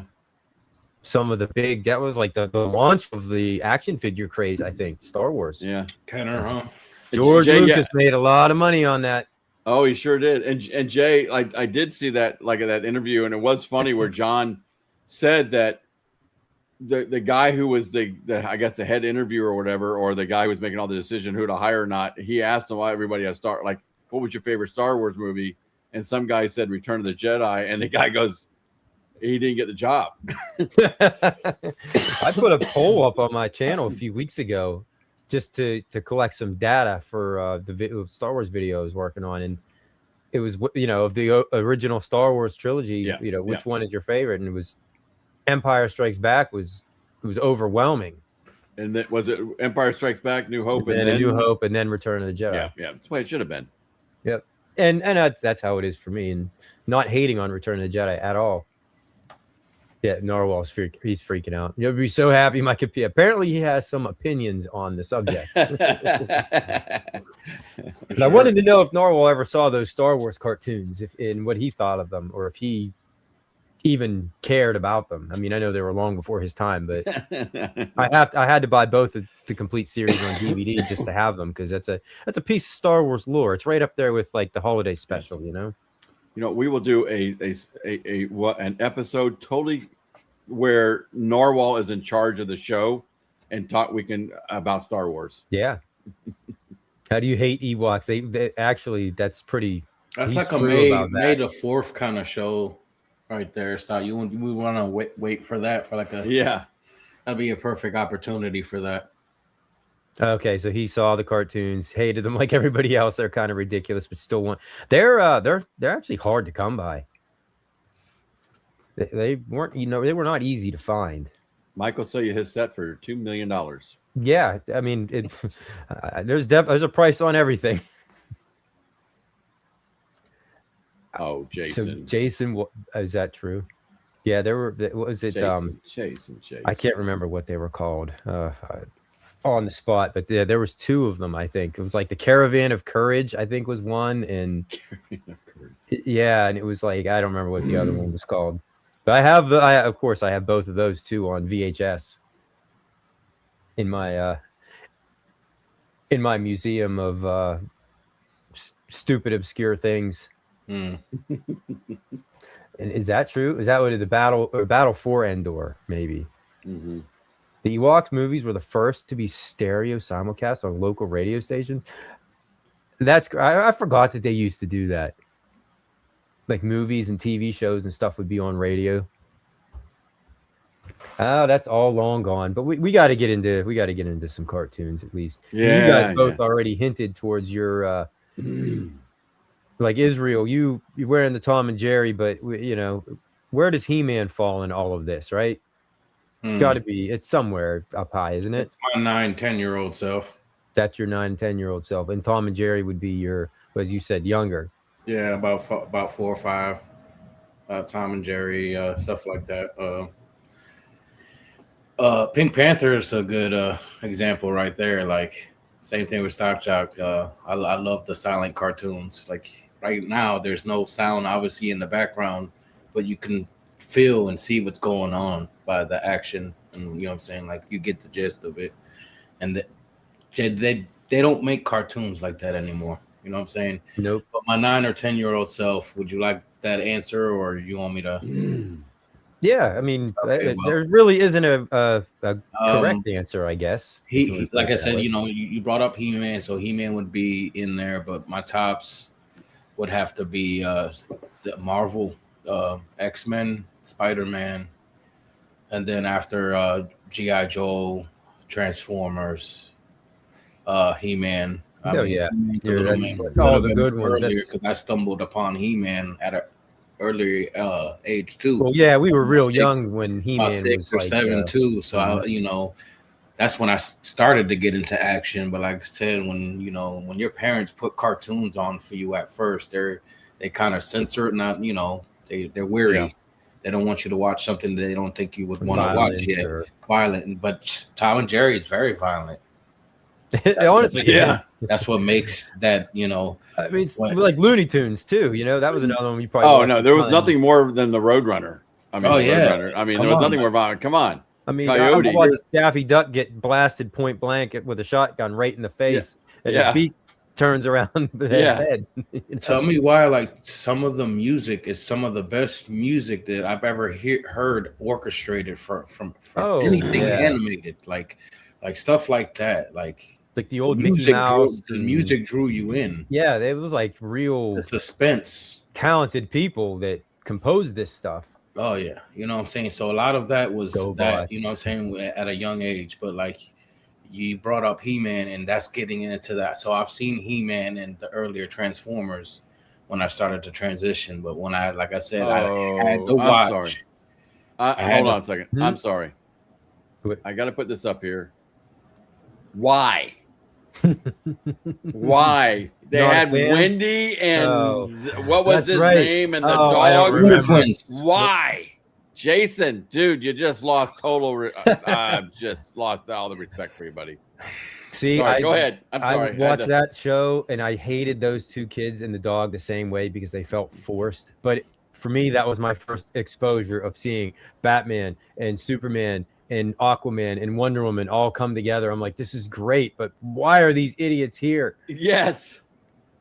I loved watching the Legion, the Doom, series, the bad guys and what they did. I loved watching that. Yes, that was cool to see all those come together. Yeah, Grape Ape. Yes. But back to what I was saying. Sorry, Israel. X-Men would probably be the top, pinnacle for me. Is I had to watch, like, I'm an adult now, obviously, and I'm fiending for 97 season 2. Right. And more and more. And speaking of that, I don't know if you guys caught up on that. We're gonna have to do a recap later when that show's finally, you know, the series is over, because it's amazing. I didn't see the last episode this past week. I missed it. I didn't get to. I told my wife she needs to catch up.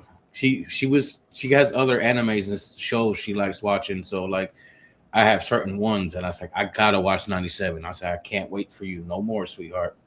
That's right. Caught up, and she's like 4 episodes back. I said, you need to go watch it.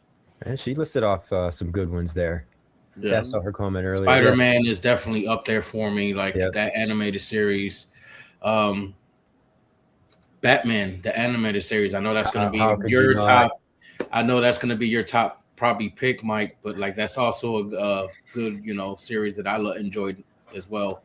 A lot of the Batman villains were some of the best DC villains ever created.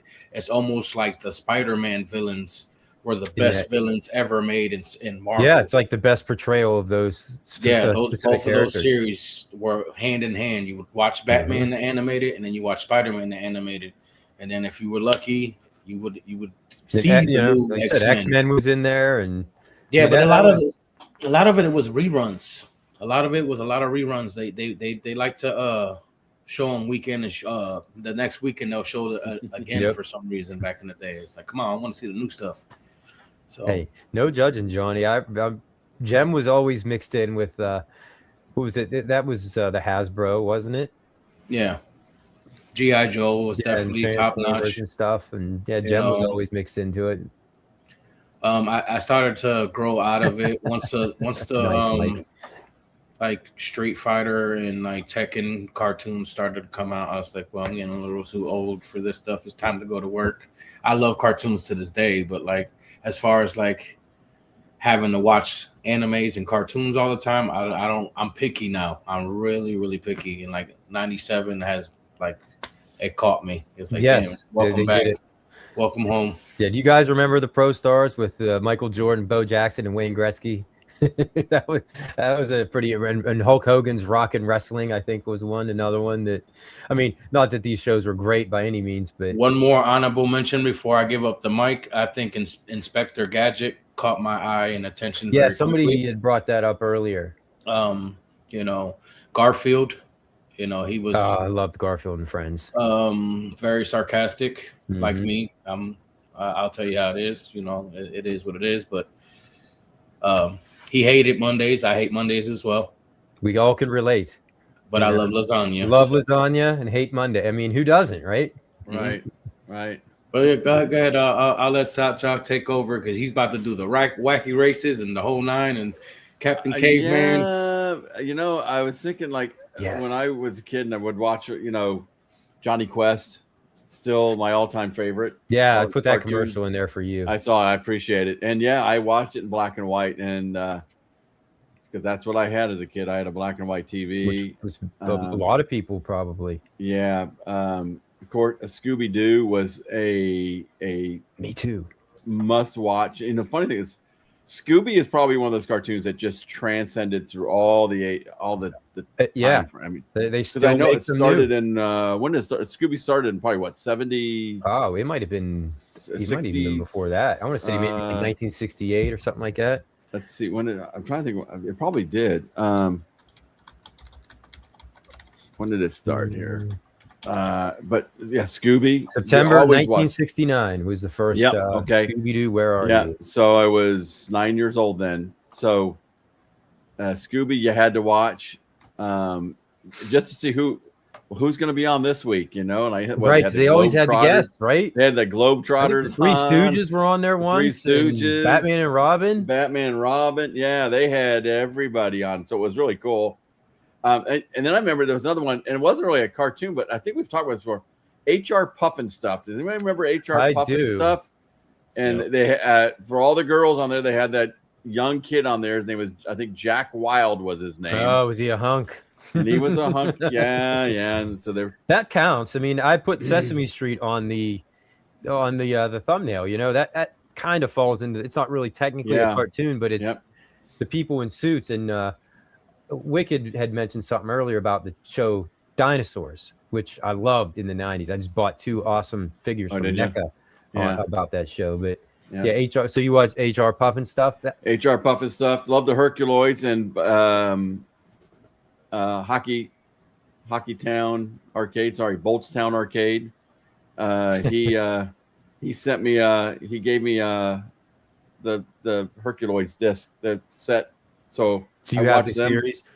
I've got the series now. What about Johnny Quest? Has that ever came out? Like, did they release the complete series on that? I don't know. It was only 2 years. It was only out for 2 years, Johnny Quest. And I bought it on Amazon, so I still watch it. You have it. You have the series. You just don't have it. I wonder if they do have it. I go back and watch it. And I'll be like, holy cow! There's no way they could ever make this now. They couldn't make half these. Well, no, 90% of these cartoons they couldn't make anymore. Yeah, and the ones that have survived, in like you said, Scooby Doo. You know, that's one of the ones that's kind of the same, but like Looney Tunes, the new Bugs Bunny stuff, it's nothing. Yeah. Where they're shoving dynamite down their pants and stuff, you know. Jetsons and Flintstones, but those were more. The Jetsons were the Saturday morning.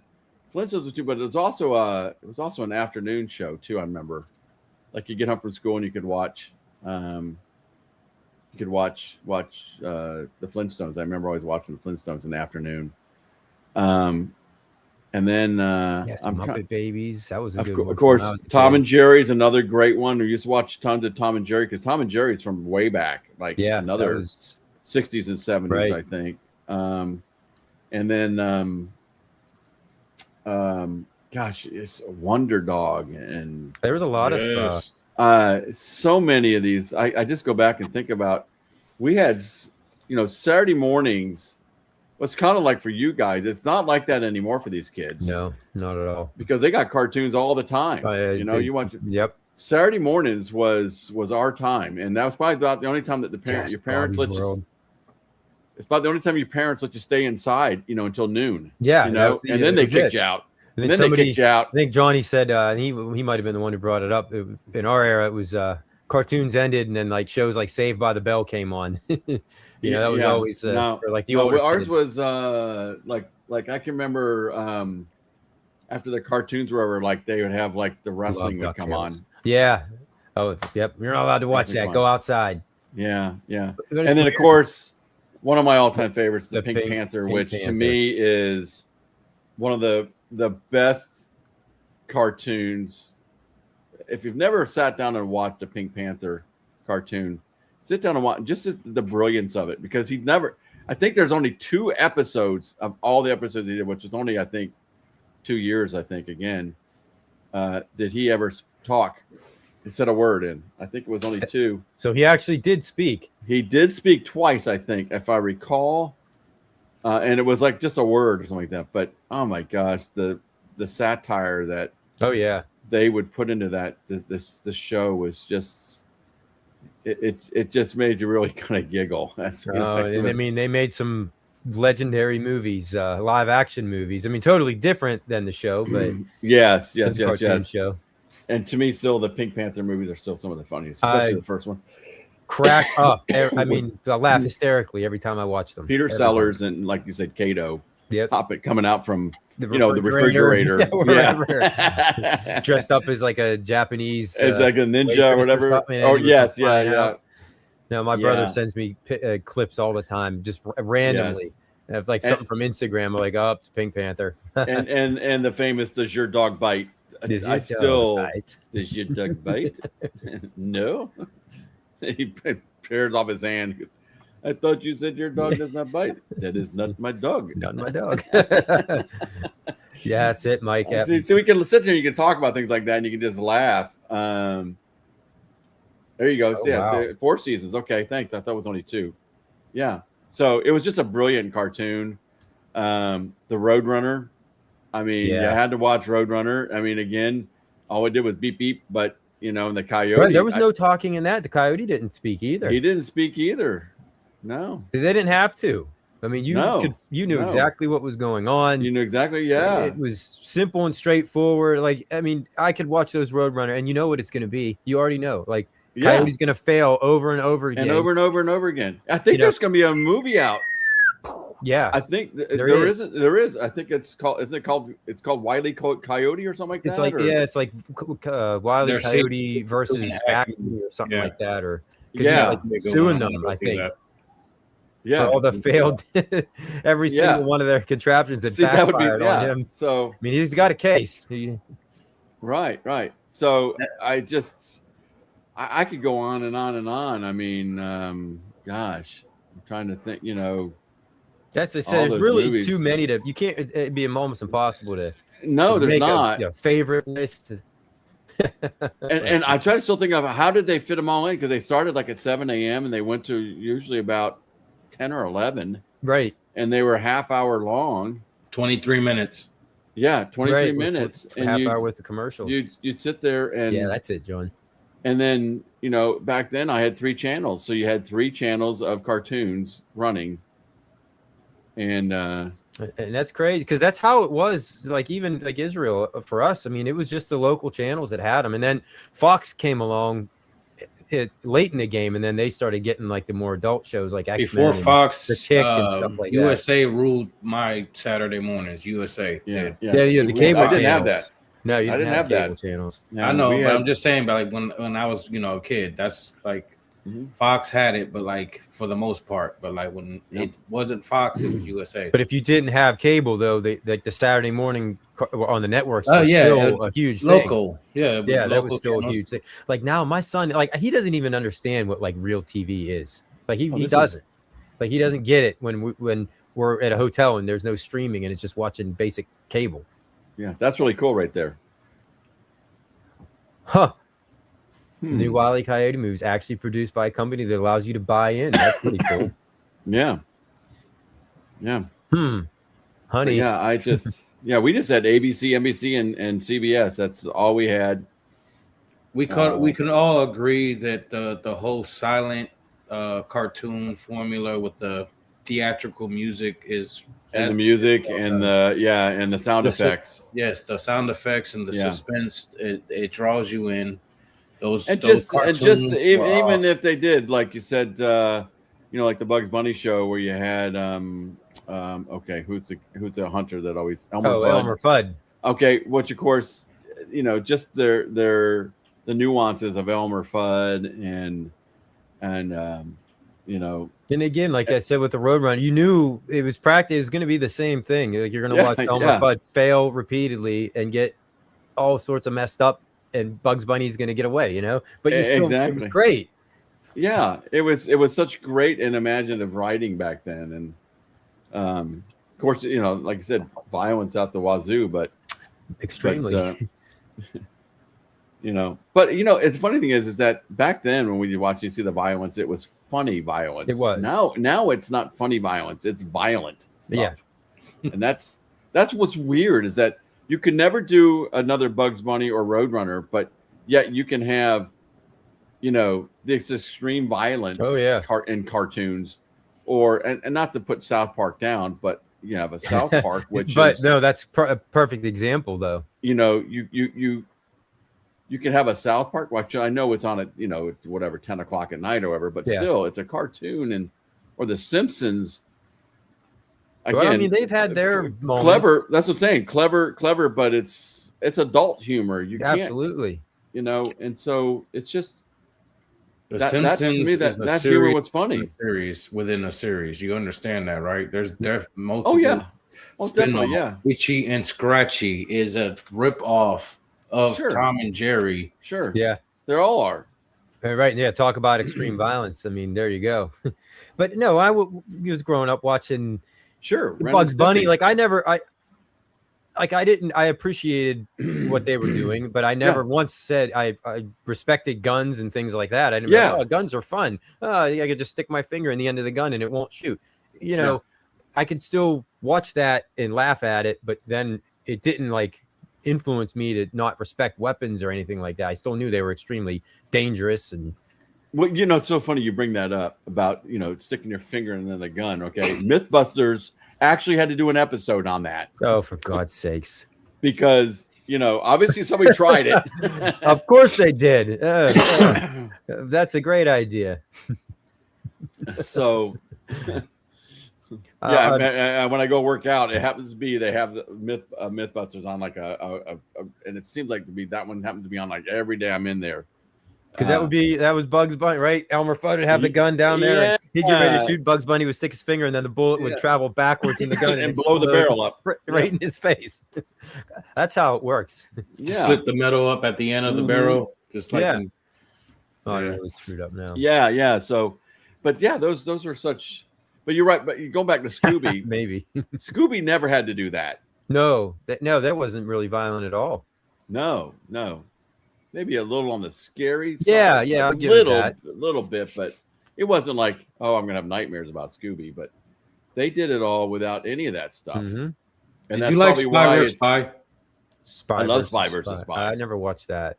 I never really watched, but I would in the back of Mad magazines. They had a comic, right? Mad TV. Wow, that's another nostalgic thing that we could. Well, I'm talking about Mad Magazine. I'm talking about Mad Magazine. Mad TV too. Mad TV was an awesome Mad TV, show. Mad Magazine. Mad Magazine. Yeah. That's a whole nother episode. My uncle had a subscription. We could talk for days on Mad TV and Mad Magazine. Yeah, I always remember like, oh, this is like a grown-up magazine. Like, don't let my mom catch me reading Mad Magazine.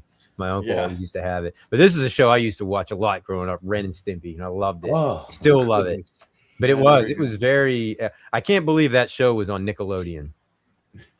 Yeah. It was that's where it started out. And bro, tell me why Powdered Toast Man made me want to eat toast. I don't know, but it did. Powdered Toast Man toast looks so good. Sit there and fart, he's like, and then he just flies away backwards. He's like literally flying from his ass backwards. He would fart and he would go backwards. And he's just flying in the air. It's talk backwards. This was on Nickelodeon. The show, the network for small children. Yeah. No, I don't remember. What is it? You gotta see I don't remember that one either. Paved the way for SpongeBob. You know what I mean? I'm looking up Gilligan's Planet. I was going to do the same thing. I mean, obviously, there's only one Gilligan, right? Yes. Like it's got to be that Gilligan. Gilligan's Planet? Yeah, Gilligan's Planet. I'm assuming this has to be a cartoon. Oh, it's a cartoon. Yeah, it was a cartoon of Gilligan's Island. Yep, that's exactly what it is. Yep. Can you share the screen? Yeah, give me a second here. Okay. Let me. Oh yeah, there's some great ones. Centurion's Mask, My Pet Monster. Everybody had those dolls when we were growing up. I didn't have one. Alvin and the Chipmunks. I'm just trying to find a good one here to share. Actually, Johnny, yeah, that's true. That Star Trek cartoon that picked up after the original series that brought the entire cast back. That is very good. This was a late Hanna-Barbera, Gilligan's Planet. I can't believe I didn't. Muhammad Ali had cartoon. That's right, Chris. The same artist from Ren and Stimpy. Yeah, he worked on the SpongeBob. That's why the first few seasons of SpongeBob were kind of screwed up a little bit. Wasn't really meant for like small kids. I mean, I don't know, Israel. I was a little bit older. I didn't really get into SpongeBob at all. Did you? My kids, I was kind of forced with it with the kids. With the kids, so, the humor is you see the punchlines and the humor with it. So SpongeBob's okay. But you can tell like they're more woke, as you would call it now. Okay. But now, but it's been around forever. Yeah, you're right. It's transitioned to, there was more of the humor we were used to back then, but now it's just more dumbed down. Oh my God, look at this. People's feelings get hurt too fast. Yeah, see, that just ruined everything. So the professor built a rocket ship out of a coconut or something. And yes. Gilligan, anybody know?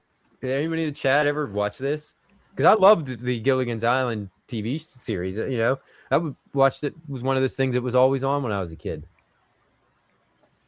The Harlem Globetrotters. I got one for you, Mike. The Highlander series cartoon. I never watched that either. I can't imagine that not being violent. I mean, yeah. I wonder how that. How did they? I mean. You had to chop their heads off, right? I mean, no, there was no killing in it. No. Believe it or not. But they were like yield. You know what I mean? That kind of ordeal. I'll get you next time type. Well, it was like in G.I. Joe. Like they're two you know, it's basically the military fighting a terrorist organization, but nobody killed anybody ever. They always missed their bullets. That was the famous thing. Somehow they always ended up winning and getting one over, though. Yeah, that's why battles without any casualties. I loved when Spaceballs made fun of that fact. Like, they always missed their shots. Everyone always missed their shots. But you know, if they brought robots onto this, I mean, all of a sudden they became snipers. You know, they could take those robots out. Yeah. I'm trying to think of did you guys ever see the Archies? Oh yeah. Yeah. Somebody said Captain N. That was a Nintendo thing. The Archies was a the good Archies. one. Yep. All right, I can't find it now, but somebody oh yeah, there it is. Excuse me, Princess, the very short-lived Legend of Zelda cartoon. Yep. Jason brought it up. Battle of the Planets, Dragon's Lair. So they did a Dragon's Lair cartoon? Yeah, I think they did. Yeah. Forgot. Police Academy. Donkey Kong had a series for a while there too. I mean, RoboCop had its own cartoon series for a minute. It did. That's right. Speaking of like just violent, graphic, adult-oriented stuff that somehow ended up getting marketed towards kids. Yep. Oh yeah, I'll definitely be there, Johnny. Going to see the Transformers the movie. Because apparently there was a little clip at the very end of it. I don't know. They might be adding a scene or two to it. Rambo had a cartoon. That's insane. Dungeons and Dragons, man. Yeah, how did they fit all these cartoons in? That Mortal Kombat series is pretty exactly. I know, that's what I'm saying. Like, and like I said, you watch them until maybe 10 or 11 o'clock, and then you had to Street Sharks. I guess a lot of these things they were probably changed and rotated out so quickly. Yeah. That's probably why, like, most of these shows probably only lasted one season. Like somebody had mentioned the original Star Trek series. I think that only had one season. And Street Sharks was another like obscure 90s cartoon that couldn't have been on the air for very long. For Christ's sakes, Lamb Chop had a cartoon. It did. Yeah. Hey. That was a kind of in the same realm of like the Muppets. Well, maybe lower budget than that. Oh my God, the Karate Kid had a cartoon. I forgot. Yeah, Punky Brewster. Fraggle It was Rock. like they it's like they made like it's almost like they made television shows to make cartoons or vice versa. Vice versa. Which maybe we know what they did with toys. They made we'll dive into that one toys. day. Like cartoons that were based off of movies, or movies were based off of cartoons, or because it goes both ways, or toys, or video games now, like they're basing. Yes. Back to the Future had a cartoon So, series. Mike, you're stalling, man. You heard mine in Stock Jocks cartoons. I mean, mine are kind of in the same. I'm in the same boat as you. Like, I watched Transformers a lot, G.I. Joe a lot. Those were a lot ones I grew up, and then I started getting into the Ninja Turtles, and the real Ghostbusters is one that I'll forever love. And then the older I got, I started getting into X-Men, and of course, Batman the Animated Series was one of my all-time favorites. But I mean, as far as ranking them, oh man, that's tough. It's gonna be Batman. I mean, I don't know, and just like I would say Ren and X-Men. Stimpy. I loved it. Yeah, X-Men, Ren and Stimpy was another one of my favorites. I kind of put like The Simpsons and South Park in their own kind of category. Yeah, because they are more for adults, and those were like prime time. Is when they aired. They weren't really. You knew you were in. Watching something different because this was on at 8 or 9 o'clock at night.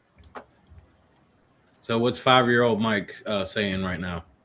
5-year-old Mike. So that would have put me. Let me see. 1988. That would have been 5 years. I would have been Ninja Turtles without a doubt. Okay. At that era, you'd have to catch me like you said, like depending on what the year was. Mm-hmm. But see, then your parents were more lenient with you because my parents didn't let me straight out the gate watch turtles, ninjas fighting another clan, and they wouldn't let me do that yet. Oh my god! My parents went to church every other week, sometimes twice a week. So I was lucky when I got to see Tom and Jerry and Roadrunner, like Top Jock was saying. Those was as much violence as I got until I was able to be like, look, man, it's just comic book stuff, because they wouldn't let me watch them, so I would go buy the comic books, and I had a way of seeing it anyway. And they're like, well, the stuff in the books are way more graphic than what they're putting on the shows, so let's let them watch the shows. You know? Yep. Stock Jock, do you remember Drac Pack? No, I don't. I don't remember Drac Pack. That's not like the duck with the fangs, is it? I don't know. I'm thinking of something totally different. Yeah, I think Wicked was the one that said DuckTales. That was one that I loved. DuckTales, one of my all-time favorite cartoons. Probably would make Howard the Duck had a short-lived series too. Yeah, Howard he the did. Duck. Howard the Duck did? Yeah. That was a very adult movie. Yes. God. Yeah. And somebody said, did Mike Tyson really have a cartoon? Oh, that's I wouldn't doubt it. Of course, yeah. Duckula. That makes sense. The Oh, nephew you of see, that's Dracula. Oh. Just that's a little late. I mean, I was, in my 20s. I really wasn't watching cartoons back then. How about I got another one here. Casper the Friendly Ghost. The Friendly Ghost, yep. I just saw about that one. What about the Smurfs? Somebody brought that up earlier too. The Smurfs, it seems like they were around when I was probably just starting to get out of watching cartoons, but I definitely remember them. I definitely remember my kids watching them a lot.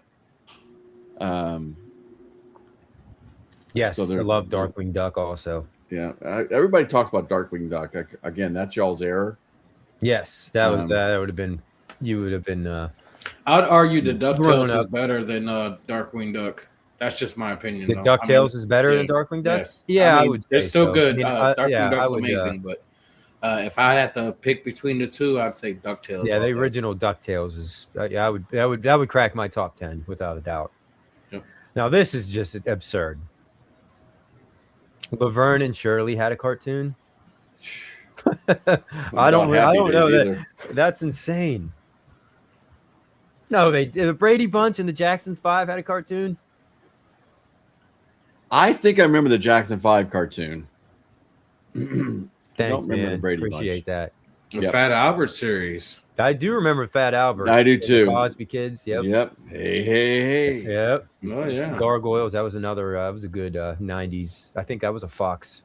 Yeah, it's a show. Right? Fat Albert, also the guy that talked to Yeah, I can't remember his name, but that's what he was talking. He wore that. The hat pulled over, right? Just his eyes cut out. We to be going to motive over the bear to the Fonz. Wait, the Fonz had his own spin-off. Yeah. That right? That's right. I think I remember that cartoon. I don't even know what. That's the dude's name. That was his name, Mushmouth. Yeah. That's great to me. Chat. This is great. Just going back and because all of a sudden you go like, oh, wait a minute. Yeah, there's this. Hong Kong Phooey. I mean, who? Mm-hmm. Oh man, some good ones. Mighty Mouse. Probably forgot. I think somebody said that earlier. Yeah, there's so many of them coming in. And how did we watch them? The Gary Coleman Show. Okay. Oh, for God's sakes. Jason's like, he goes like, Jason, the first thing he does is like, most obscure cartoons of all time. That's what we could do a whole show on that. Like, why were these made into cartoons episode or something? I'm curious to like, what would be your least favorite cartoon? Like one that's like, oh man, I'm not worried about this. Oh God, Mork and Mindy had a damn cartoon. I don't know. I mean, that would be that'd be hard, huh? Like my least favorite. I don't know. Oh, Super Friends. Take them damn Wonder Twins out and the monkey. Come on. Or the dog. I can't remember. Otherwise, it would have been a great cartoon. Well, I'd have to really I used to watch the Justice League or whatever. The Super Friends, like you said. It was like my first exposure to all the superheroes being crossed over together. Did we not bring this up on a show once, or did we just look it up? And that is why did they have them in there? I think we did. And it was basically because they did market research and they needed to get like regular people in there. To kids, so kids could relate. They want relatable characters. That's what we want. Yeah, we want. Yeah. No, I want to see Superman lift up cars and throw them. And I would see Batman. Yeah. Instead of there was Wendy. What was his name? I can't remember. It was was it Boy Wonder or something like that? Isn't that what he wanted? Wonder Boy or Boy Wonder. That's wrong. So speaking of Superman, Supergirl's out like digital or whatever. You can see it on platforms and stuff. I haven't even seen that movie yet. Melvin. Have anybody in the chat seen it, and how was it? Because they're saying it That's flopped. Camp Candy. I have not seen it, but yeah, I'm hearing bad things about it. Yep. Oh no, I mentioned Ghostbusters. Lobo looks badass though. Yeah, he did. I mean, it's one of those things where I'm sure I'll watch it eventually. And you're starting to see a lot of Jason Momoa and a lot like he's in the upcoming Street Fighter playing Blanca. Yeah, that's right. So, I mean, he was Aquaman. Oh, I totally forgot about that one. Space Ghost. Space Ghost. I love Space Ghost. And again, that's another one. They turn him into an abomination by having that him be the host of a talk show. See, I like that talk show, but I didn't see the original cartoon though. I never did. Because Space Ghost was a cool dude. Yeah. Okay. On this. That Praying Mantis was something else though, what's man. up, Franklin? Like he was just so funny. Yeah, so funny. Yeah, see, I like that. I like that show. That was on late night on Cartoon Network, on Adult Swim or something like that. What the Space Ghost one? The talk show. The talk show. I mean, it's clever, but no, I get where you're coming from though. If you grew up with a cartoon and that was not, I love Space. Boy, I can't believe I forgot that one because I love. And I'm Space pretty Ghost. sure in the talk show, I think it was the same guy, the dude who did his voice. Or if it wasn't, it sounded exactly like him. Yeah. Yeah, I never knew the original. I mean, I knew of it, but yeah, Beavis and Butthead. That was. I watched that all the time. I mean, I wasn't allowed to watch it, but my parents. See, there was going to be cartoons that we couldn't watch. Like, I was definitely not allowed to watch that.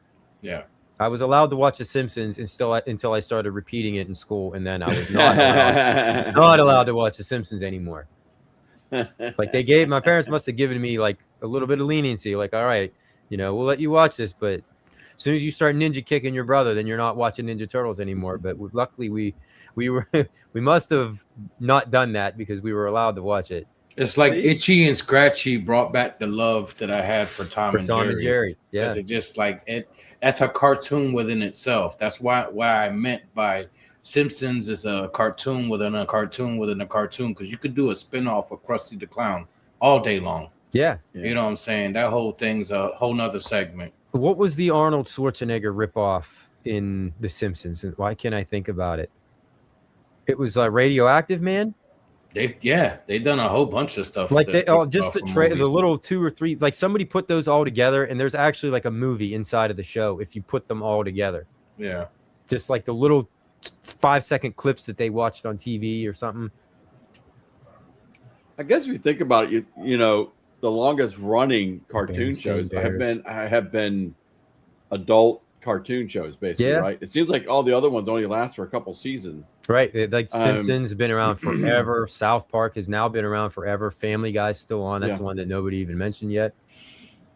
I mean, you got Scooby. Scooby lasted for, obviously forever. But very few of them lasted more than maybe a season or two. Or they go away and then they'll come back and go away and come back. Like Ninja Turtles has kind of been like that.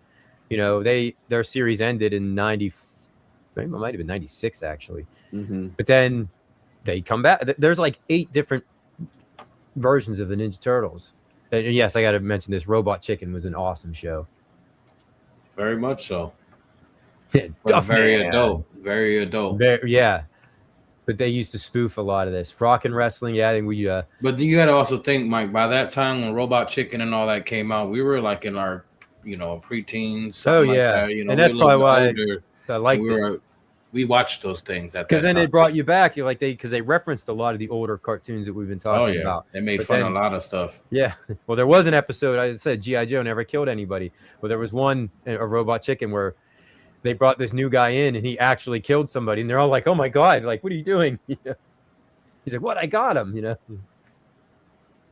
Remember the channel called Rinse Repeat? Yes, I do remember that. And I did not know that it was taken down. Can only imagine why. Yeah. Yeah, because that's what they used to. like Ralphie was talking about the one channel he moderates that they stream actually Saturday mornings.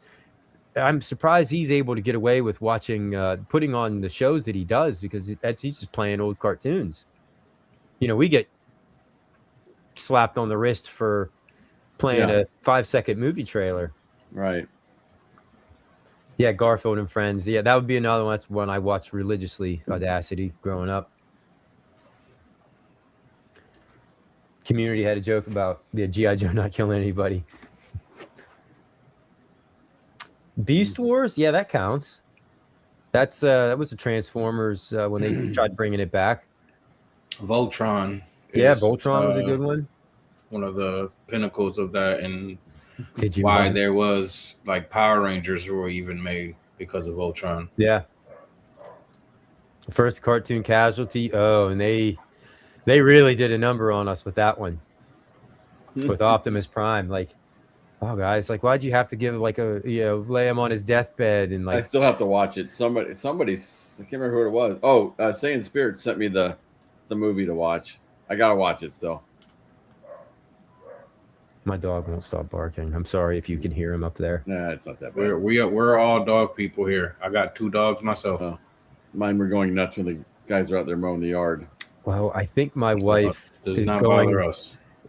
They're going to some farmer's market with her friend, the neighbor, and so her daughter, who's my son's age, is over there. They're probably up there running around. So my wife's probably not here, and the kids are up there running around. So either they lock the dog in the crate or they are messing with him. Yeah, Thundercats was awesome. One of them, I watched that a lot when I was real young. Thunderbird, is he referring to Thunderbirds? Is that there was the puppets? I was gonna say, I actually saw that when I was gonna bring it up because I loved watching that. It was hard to find it all the time, and I just loved watching that, the Thunderbirds with the puppets. Yes, which one of my favorite movies, based on that, I think it was a spoof on that, Team America, from the creators from South Park. Oh yeah, I would think it would be. Yeah, it would have to be funny. You would probably, you would crack up. Team America, it's hilarious. Yeah. Yes, it's at Hockey Town. I can't watch the Thunderbirds or even see it without thinking Team America. Yeah, we didn't even get into the Jim Henson rabbit hole. I mean, somebody said Muppet Babies, but yeah, they're Muppets, Fraggle Rock, Sesame Street.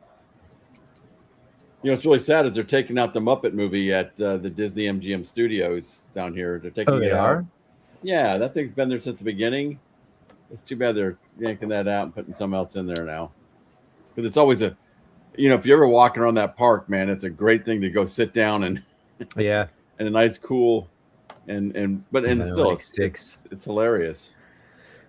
Well, they brought the Muppets back too, but then it seems like it's just that Sabrina Carpenter or whatever her name is. Yeah. It's like the main focus of the show. Like, guys, we're watching the Muppets because we want to see the Muppets. Like, I don't care. Right. Put Sabrina Carter or whatever the hell her name is, Carpenter, in a show by herself. Yeah. Sorry, that's old. And the celebrity cameos is uncalled for. It is, because then that's what they are focusing it on. Like I said, I'm not here to see that. I mean, I'm here. I want to see Kermit the Frog. Here, check out our new artist. Yeah. That you otherwise wouldn't watch or see. Mm-hmm. They're like, it's almost like they're forcing it on you. It feels very forced. Like you're taking our beloved characters and you're washing them down with these, and I'm not no discredit to the artist. She's probably an amazing singer or whatever. And she the people they use, they're probably funny, comical people. But like, I'm used to a certain era of like comedians. That's why this is called Nostalgia Strikes Back. That's why we talk Jim Carrey, Adam Sandler, Chris Farley, Martin Sheen. I mean, like you said, Chris Farley. Like we can go back, Rodney Dangerfield. Murphy. I love Rodney Dangerfield. I'm a big Eddie Murphy fan. I love Eddie Murphy. Yes, absolutely. Sam Kinison. I can keep going. Martin Short. Oh, I'm not hating on her, Ralphie. I mean, I would love to be friends with her. Don't get me wrong. I look at how they treat in, the Spaceball cast, and then once he came back to reprise his role as Dark Helmet. Yeah. You know, people are just praising them. Like, what we got there, stock up? I forgot. Did you see that interview, Mike? Did you watch Rick Moranis? That whole thing? Yeah. I didn't watch the whole thing. Yeah, it's on YouTube. If they're not took it down already. But I think it is. Just shows how much people love the guy. Yeah. We do have to do a giveaway. Yeah, we've got. Wait a minute. Come on. I don't know how to make a spaceship sound. Yeah. Here we go. We've got a Venator class Star Destroyer, 288 pieces, 4D build puzzle. And again, I can't remember who won one of these things. Yeah. But man, they sent us pictures and it was badass. That's all I can say. God, Mike, I got a roker build that I gotta get doing. I don't know if I want to do a video for it. You better hurry up, get built, because our pinballs are on the way. I know. Oh, yeah, I heard those. Mine's on the way. But the box for that M416 says 6 hours stock chalk. Well, tell you got 6 hours. Just tell your wife to unpack the boxes, and I got something else to do. Like, they sent this to me for review, baby. I've got to get this out. Exactly. Right, man. It's work. I know. Sorry, X-Wicked. And she understands, because I was stressing to that the other day. I was like, we done did this moving on. I'm trying to, with maintaining a 40-hour week job. You understand? Because this stuff don't pay for itself. You got mortgages and all that, and it's called life. Star Wars, guys. You can enter in and get that Venator class Star Destroyer. And speaking of giveaways, while we're on the subject, yes. There is going to be a big giveaway stream coming up at some point. I'm just going to ask her to help me build it so it's faster, guys. I didn't mean to cut you off. No, that's okay. But you see her face in the chat. She's like, like, well, help me build it, sweetheart, and we'll get that done faster. She's laughing. I can hear her laughing. Oh, okay. Well, that's good. TMNT and Star Wars. It depends on what era. I mean, that matters too. Like, I love TMNT, but some of the newer stuff I didn't really care too much about. Same with Star Wars. Love the original Star Wars, but some of the newer stuff, maybe not so much. But this will be, that's for the Venator class Star Destroyer. And like I said, giveaway is going to be coming up soon, and that is in celebration of myself and another YouTuber, PD7. Both hitting 12,000 subscribers right around the same time, which is kind of crazy that the way that happened. Because both of us took two totally different roads to get where we are, and we started out right around the same time. We did, and I knew Phil like back before we both barely had any subscribers, and we didn't even know how to do YouTube videos, and we kind of just hooked up and then started talking and kind of went through the whole journey together and helped each other out. And and here we are. Like, I still can't believe it. Like, I can't. If you'd have told me 4 years ago that I'd be doing this, and oh my God, Jay, this is where I would have never ever would have thought about it. But there's going to be a huge giveaway. We're going to get together. We're going to do a live stream. I got a ton of stuff back here that I've been picking up to give away. So does he. Yeah, there's going to be a whole lot. So stay tuned for that for sure. Yeah, I got to find my congratulations to both you guys. Well, it's well deserved. I've had the pleasure of meeting both these guys in person, and they are two of the nicest guys you'll ever meet. Yeah. Mike is a great dude. Well, Mike is one of those guys, you meet him and you're like, you could be friends with him. I mean, immediately. I know a lot of us say we're friends of him because of how we, through this YouTube channel and all that stuff. But I've met him in person, and both these guys are outstanding guys, and it's well deserved that they both hit 12,000, especially at the same time. Yeah, well, that's why we're doing it. Kudos to you guys. You might think like, well, what the heck's the significance of 12,000? Like, it's other than it's just a nice round number. I mean, honestly, if it wasn't for the fact that we both hit it right around the same time, we probably wouldn't even have done it, because it's not like it's one of those. It's not like it's 50,000 or 100,000. It is a weird number to celebrate, but it's just how it all worked out, and then we both did it right around the same time, considering we both practically started out at the same time and have kind of came up together. And it was his idea. He's like, we got to do a giveaway. Yeah. Like, okay. Yeah. And by the way, Sand Spirits, when you met Mike, he had not had a couple Captain Morgan and Cokes. Yeah. So when you I could get a little rowdy. You can get a Captain Morgan and Coke or two in him. Captain, He's not as he's chill, but he's a different chill. Yeah. You been 3D printing any more things, Stock Shock? The last thing I printed out was for my son. He collects he's collecting some, I don't remember what color. I think, well, they're Pokemon cards, I guess. He was collecting them. So he had me print up some cases that he can enclose them in that look like a Game Boy. Oh, okay. That's cool. So one of these days, Ralphie. Yeah, one of these days. All you got to do, Ralphie, is come to Cleveland. You can meet him. I need to get myself out onto the West Coast at some point in my life. Hockey Town. I'm gonna go ahead and. I get what you're saying, but like PD7 is way more than an arcade YouTuber. Like he's beyond that. You know what I'm saying? He doesn't just cover a whole arcade. Right, but that's how me and him started out because we thought we were going to be in we got into it right. It's like the big boom was ending. Right.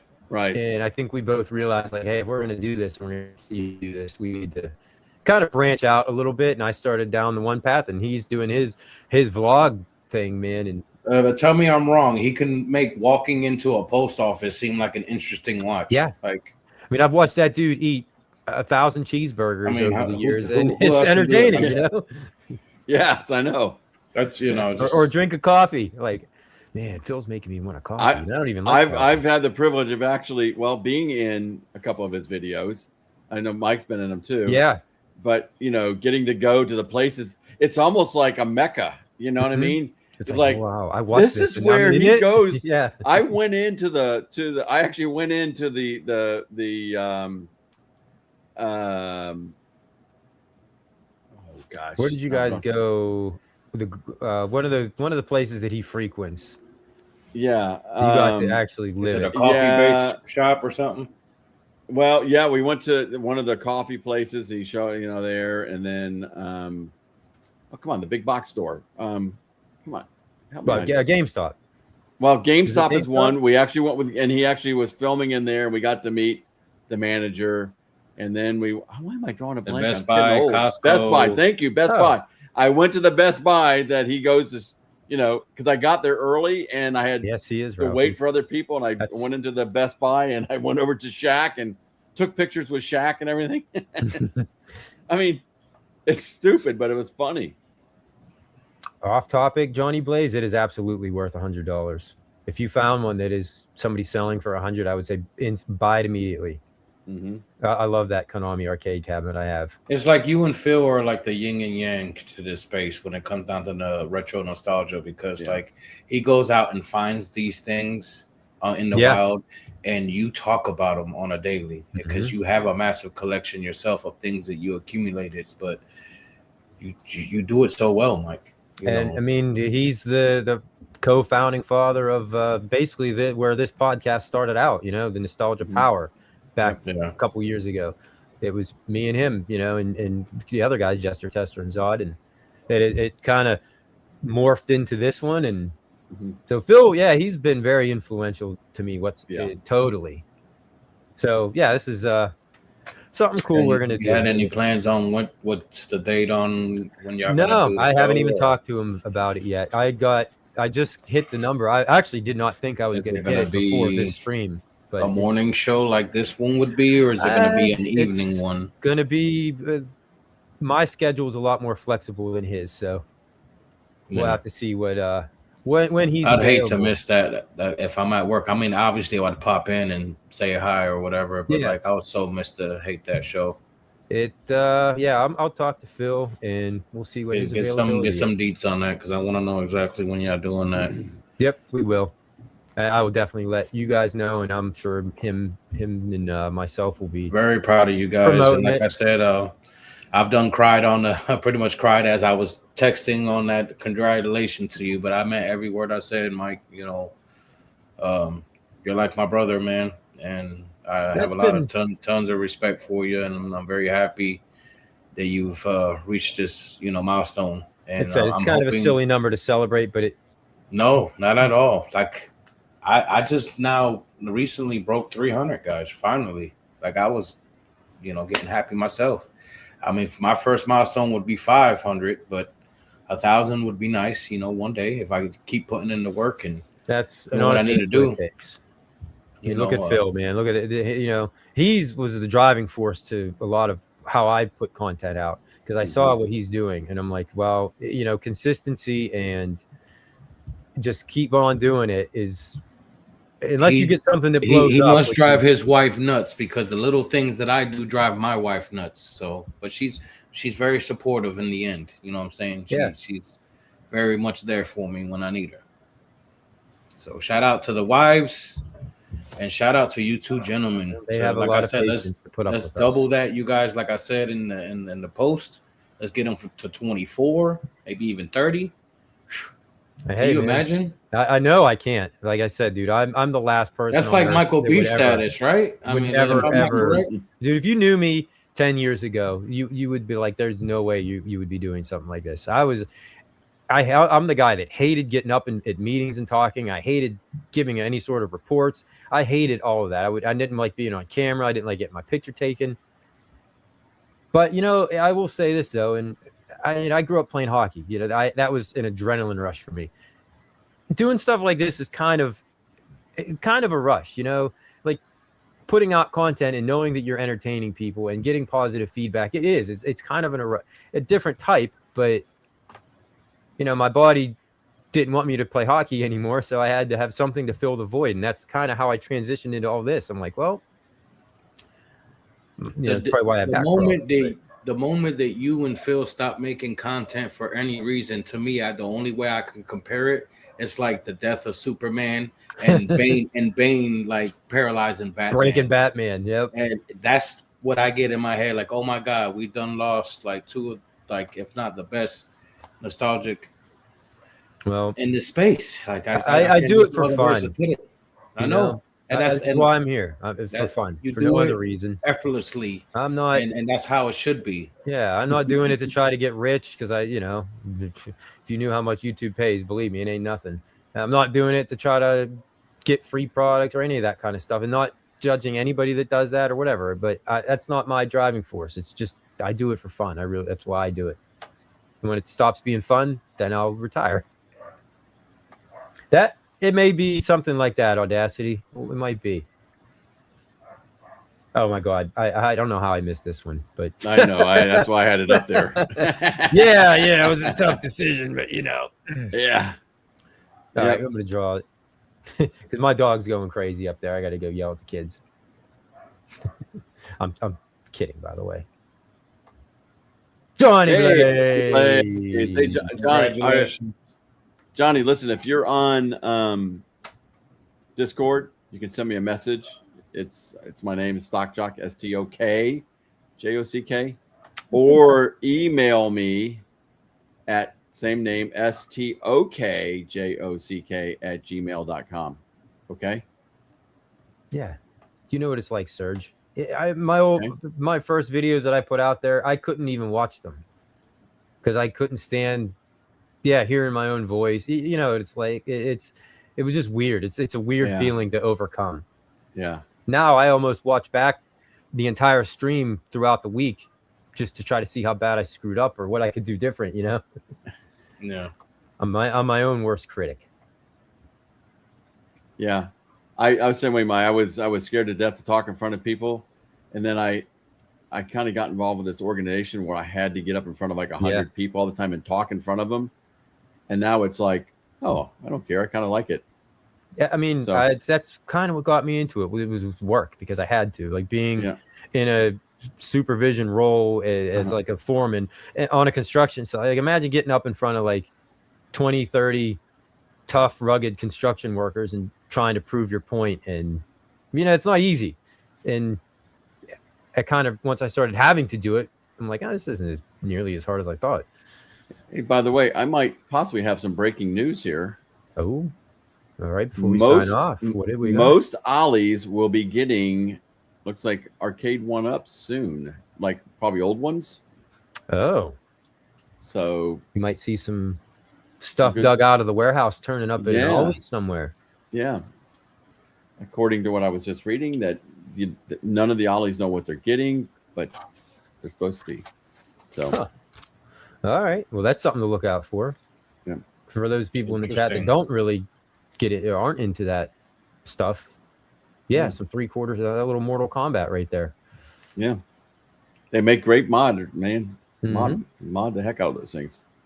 And yeah, people do a lot of cool stuff with them. Yep. Yep. So before we sign off, I owe it to these people. I got to give a special shout out to Surge Gaming, Goofy Foot, Stock Jock, Jay Pace, X Wicked, Shane Baggin, the channel members who I just started the memberships a month or two ago.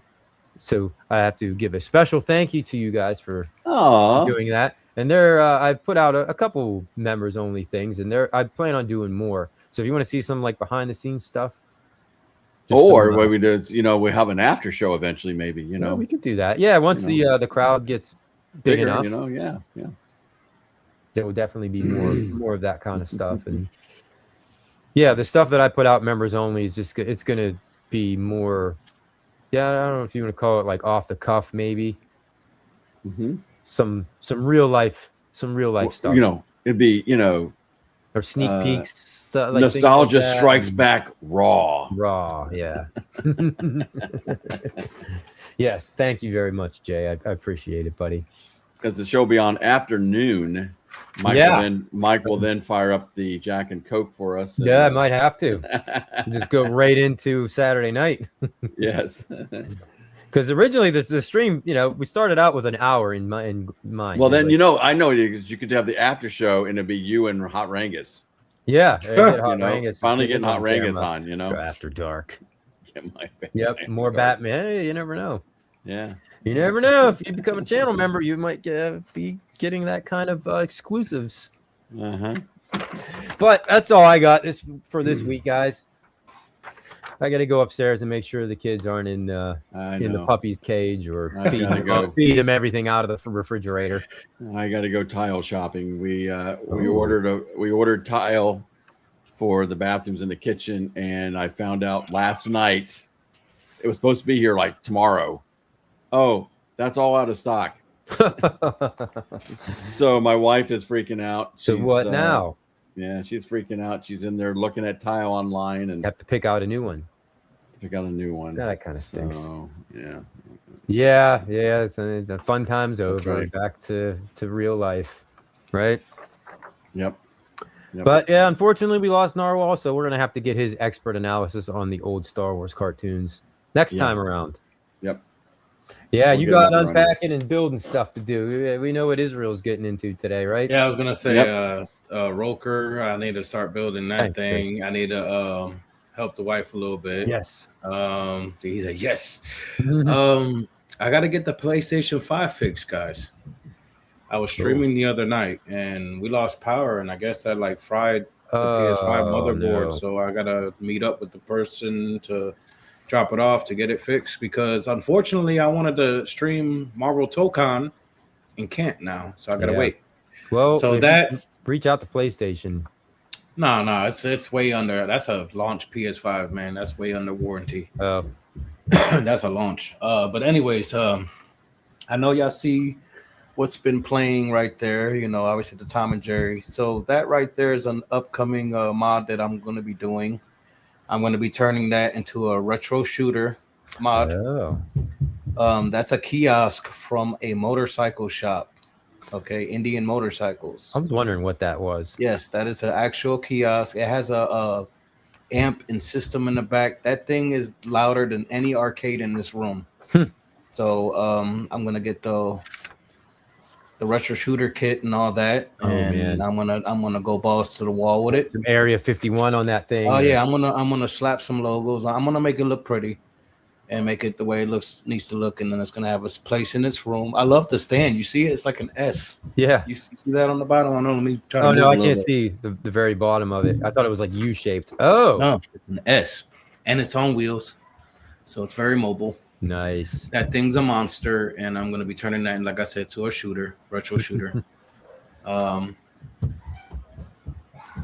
I do not have an insane amount of home arcades. I got like 13 or 15 maybe at that. I mean, just all on camera now. I know, but I mean, they got the Burger Time and the quarter arcades and all the little stuff over by the bar. So I think, and then I haven't even put my Defender up, which I didn't want to bring that up because I know Star Trek wants one bad. So I need to put that somewhere on the wall. I'm gonna hang that one up. But yeah, that's gonna be Retro Shooter. So and then WrestleFest. I'm not doing a build video. I'm just gonna get straight to the meat and potatoes, and I'm gonna do the return of Angry Arcade Dude the Wrestler.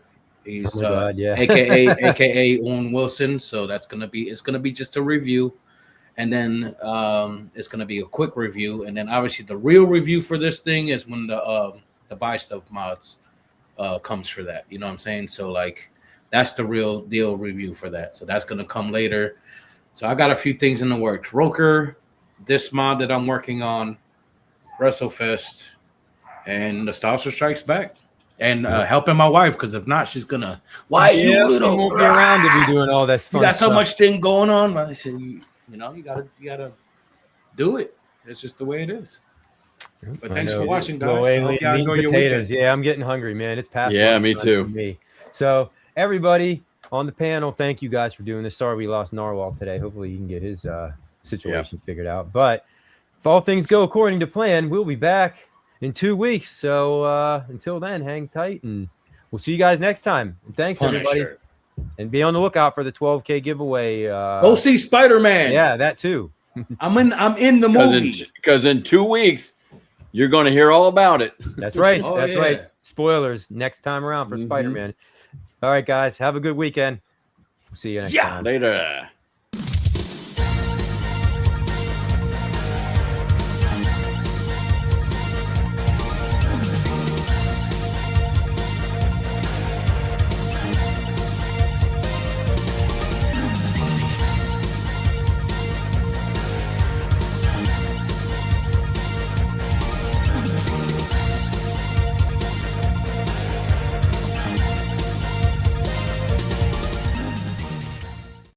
Sit, Ubu, sit. Good dog.